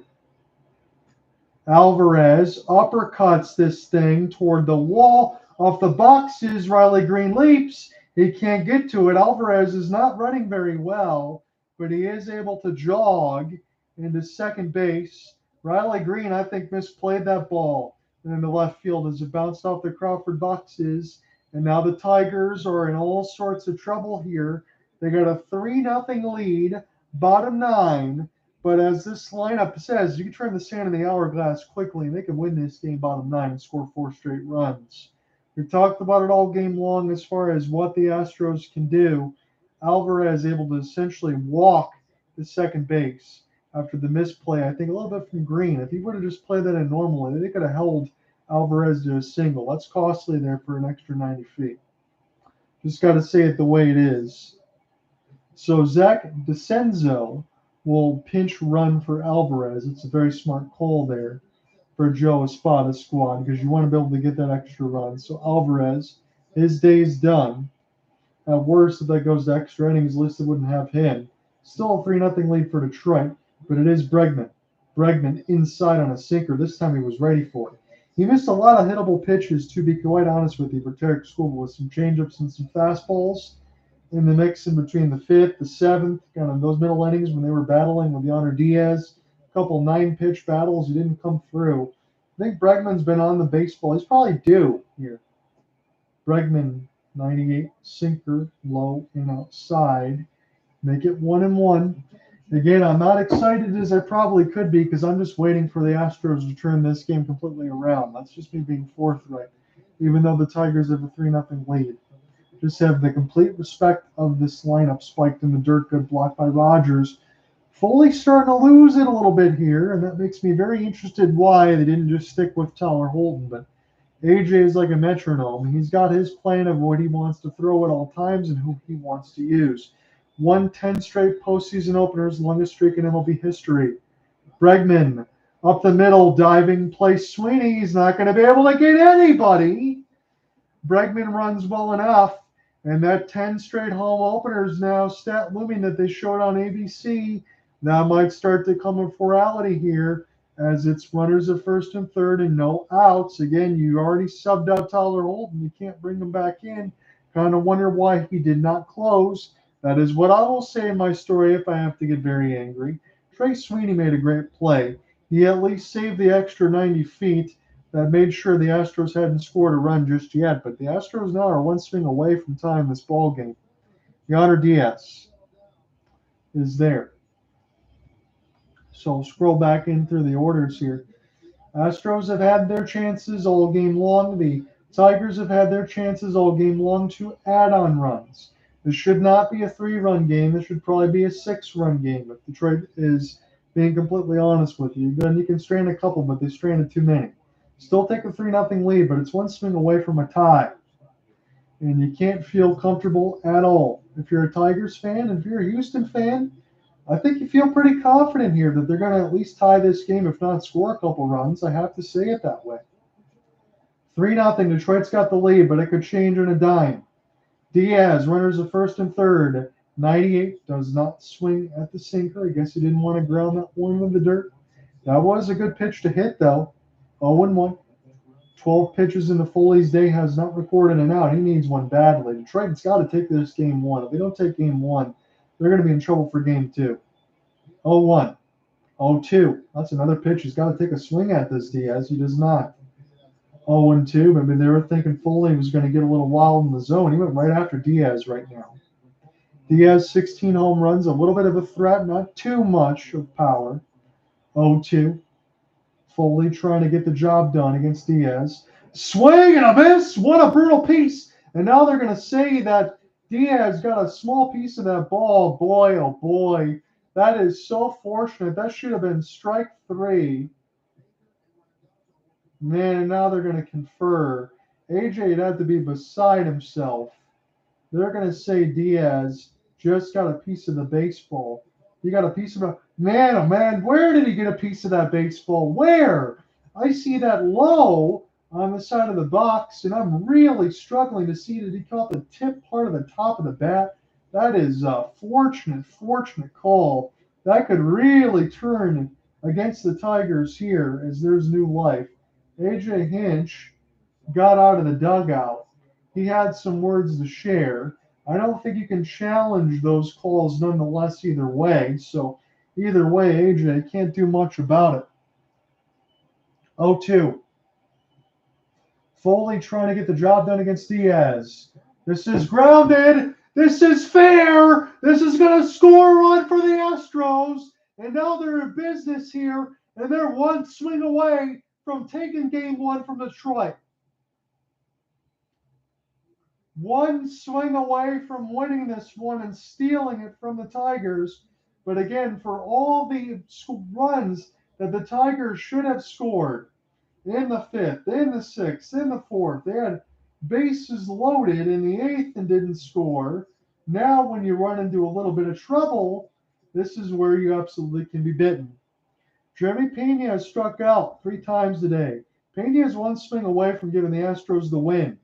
3-1, runners at first and second with no outs. This would be an absolute crusher, but it wouldn't come as a surprise. Pena, 3 strikeouts. 1-0 is the count. He offers a bunt. This one is foul. Let me plug in this phone.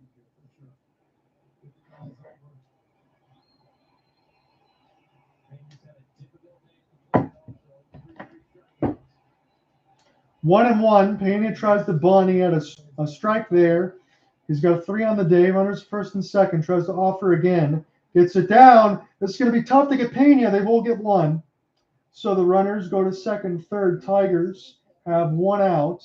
It is still 1 swing away, essentially, from tying the game or winning it for the Astros. So Pena does his job. The good thing for the Tigers here is Victor Caratini does not have a ton of power. The bad thing is he puts the ball in play. And Foley would concede 1 run if it meant winning this game at 3-2, no doubt about that.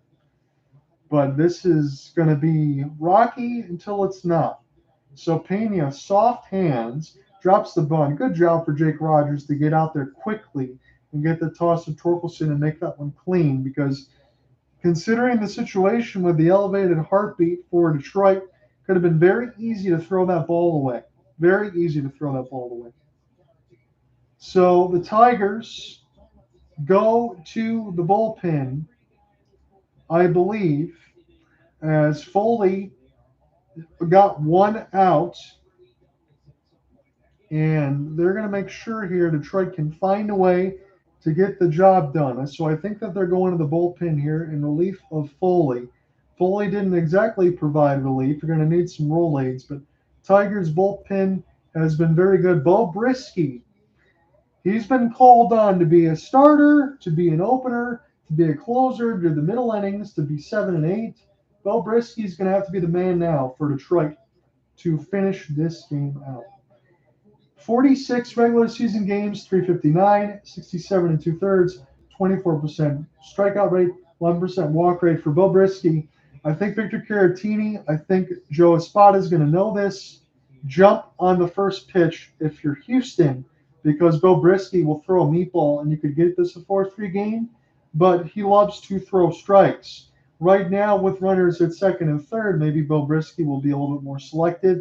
I'm not sure, but I think that's the scouting report they have to throw on there, because 1 swing could tie the game, 1 swing could win the game. We've said that pretty much all game for Houston. They've stuck around it enough. This would not be a shocker if it's a steal.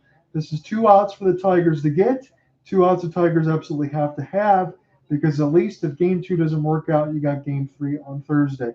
I'm saying this knowing that the Astros are the favorite full well going into it. As a Tigers fan diehard, in the sense that I have to be realistic. Postseason since 1990, teams are 1 and 538 when trailing by 3 runs entering the 9th inning. Cubs defeated the Giants in 2016 in Game 4 of the NLDS. That was the last time it happened in 2016. But it's right there for Houston with runners at second and third and just 1 out. KC's taking the lead, bottom 6, 1 out. So Bo Brisky does offer a ball at 96. And I was kind of wondering if they would jump on that. So I think Brisky was smart to make sure they don't key in on that first pitch. Caratini's not a threat to take it deep, but he's a threat to put it in play. 88 on a changeup. He was expecting fastball, and he got out in front of that. Extra breath here for Bo Brisky, trying to close the game and give the Tigers a 1-0 series lead. Caratini will use his disengagement. Astros need just 2 more runs to tie it. Tigers have a 3-1 lead. They've been up 3-0 since the second. It was a run-scoring single in the 9th so far for Houston. Pena sacrificed the runners over. Good pitch for Brisky. Make it 1-2. Don't go anywhere here because we are 2 outs away. Whether or not Houston ties it or the Tigers take a 1-0 series lead. Brisky trying to finalize it. 1-2. Runners at second and third. Caratini, this is right at Greene. Here's a throw to the plate, and they'll just cut it off. So they cannot advance. Tigers need 1 more out to take Game 1 of this wild card best of 3 against the Houston Astros. That was slicing. That was fair. And Riley Greene able to get in the right position to take maybe 6 steps over to left field and get the first out for Brisky and the second out in the bottom of the 9th. Chas McCormick, he is strikeout prone. He's got some power. Chas, 88. That is way low. Good block for Jake to keep the runners right where they are. So Mauricio Dubon was lifted for Singleton and now lifted for McCormick. Batting in the 8th hole. Runners at second and third. Chas. They'll come through in a big way, and this could break it wide open because they know on the right field side he could pull in a home run. He's prone again for strikeouts, as we mentioned, but Chas is also known for clutch home runs, especially at the beginning of the year. He's got tons of pop. 1-1. Runners at second and third with 2 outs. Houston trying to tie the game or at least keep it alive.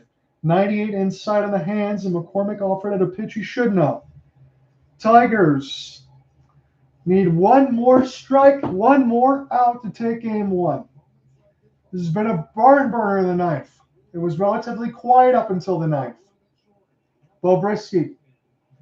Deep breaths. We'll take a step off the mound.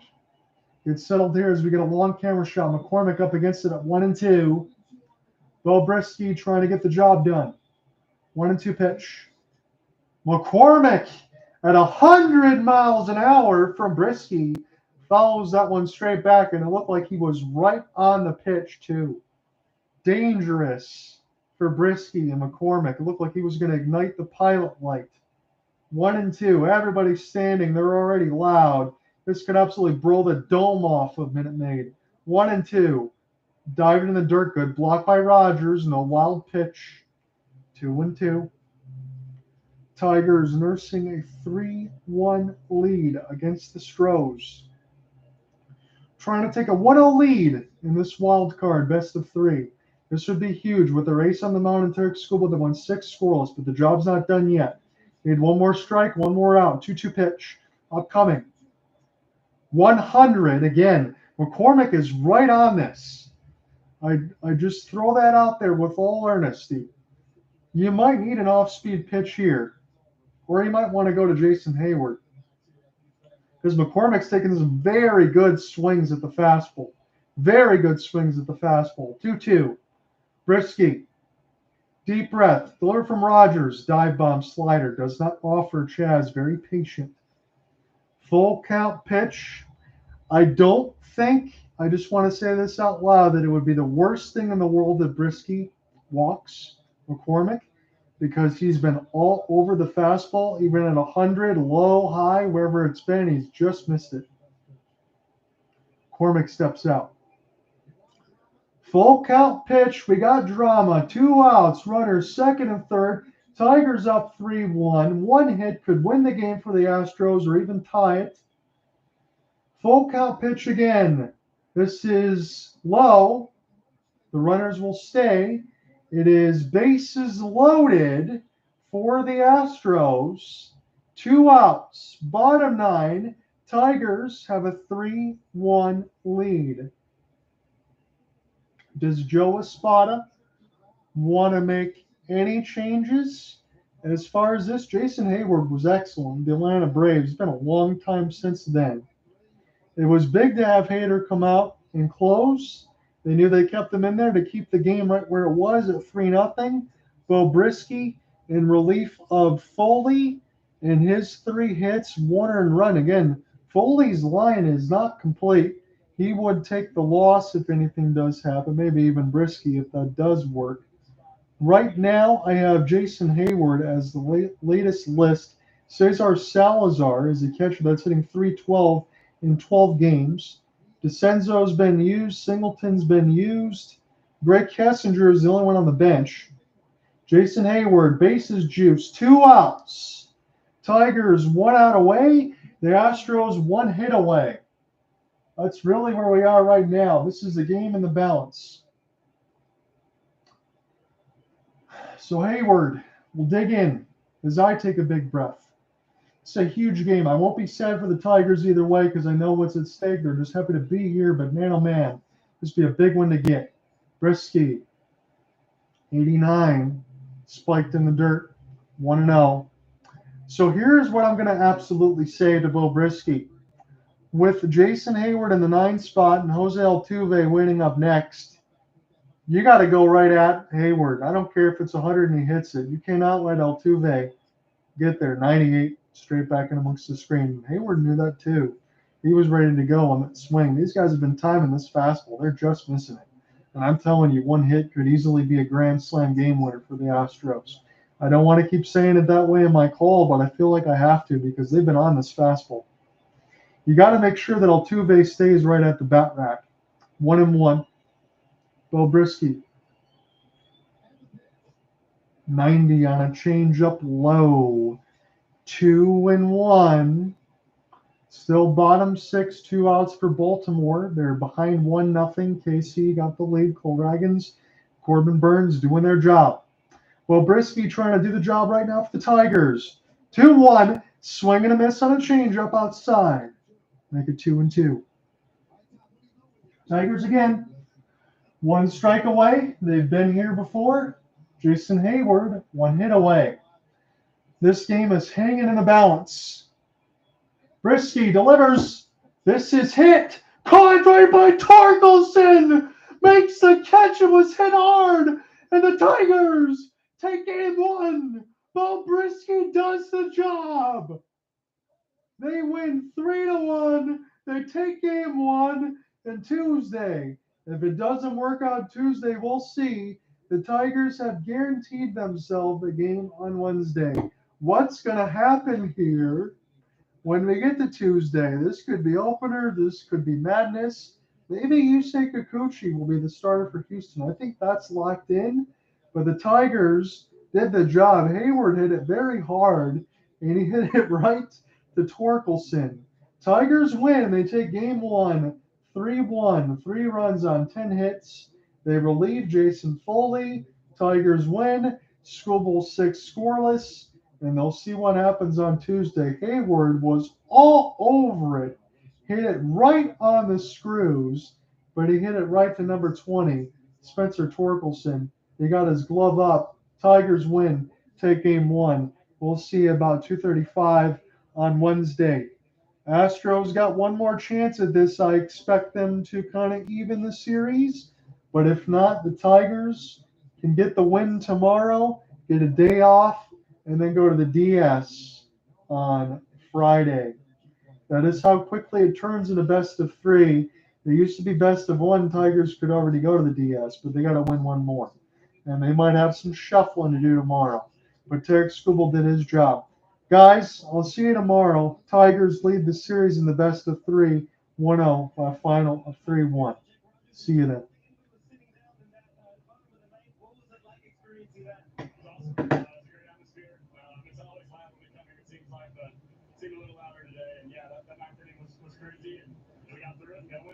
Jake, you spent an entire summer praising Tarek Skubal as he navigated through his Cy Young season. What was it like to see him handle his first playoff start, and what stuck out to you? Scoop. I mean, this is the first time watching him. That's what he's done all year. I mean, he's been electric. He's been in the zone, and he's challenged guys all year. And I mean, it's hard to say that Scoop was Scoop. It was awesome. Jake, congratulations, guys. Back to you. Great job by everybody on the All right, guys. We'll see you tomorrow. About 2:35. Tigers take this one by a final score of 3-1. We'll see you tomorrow.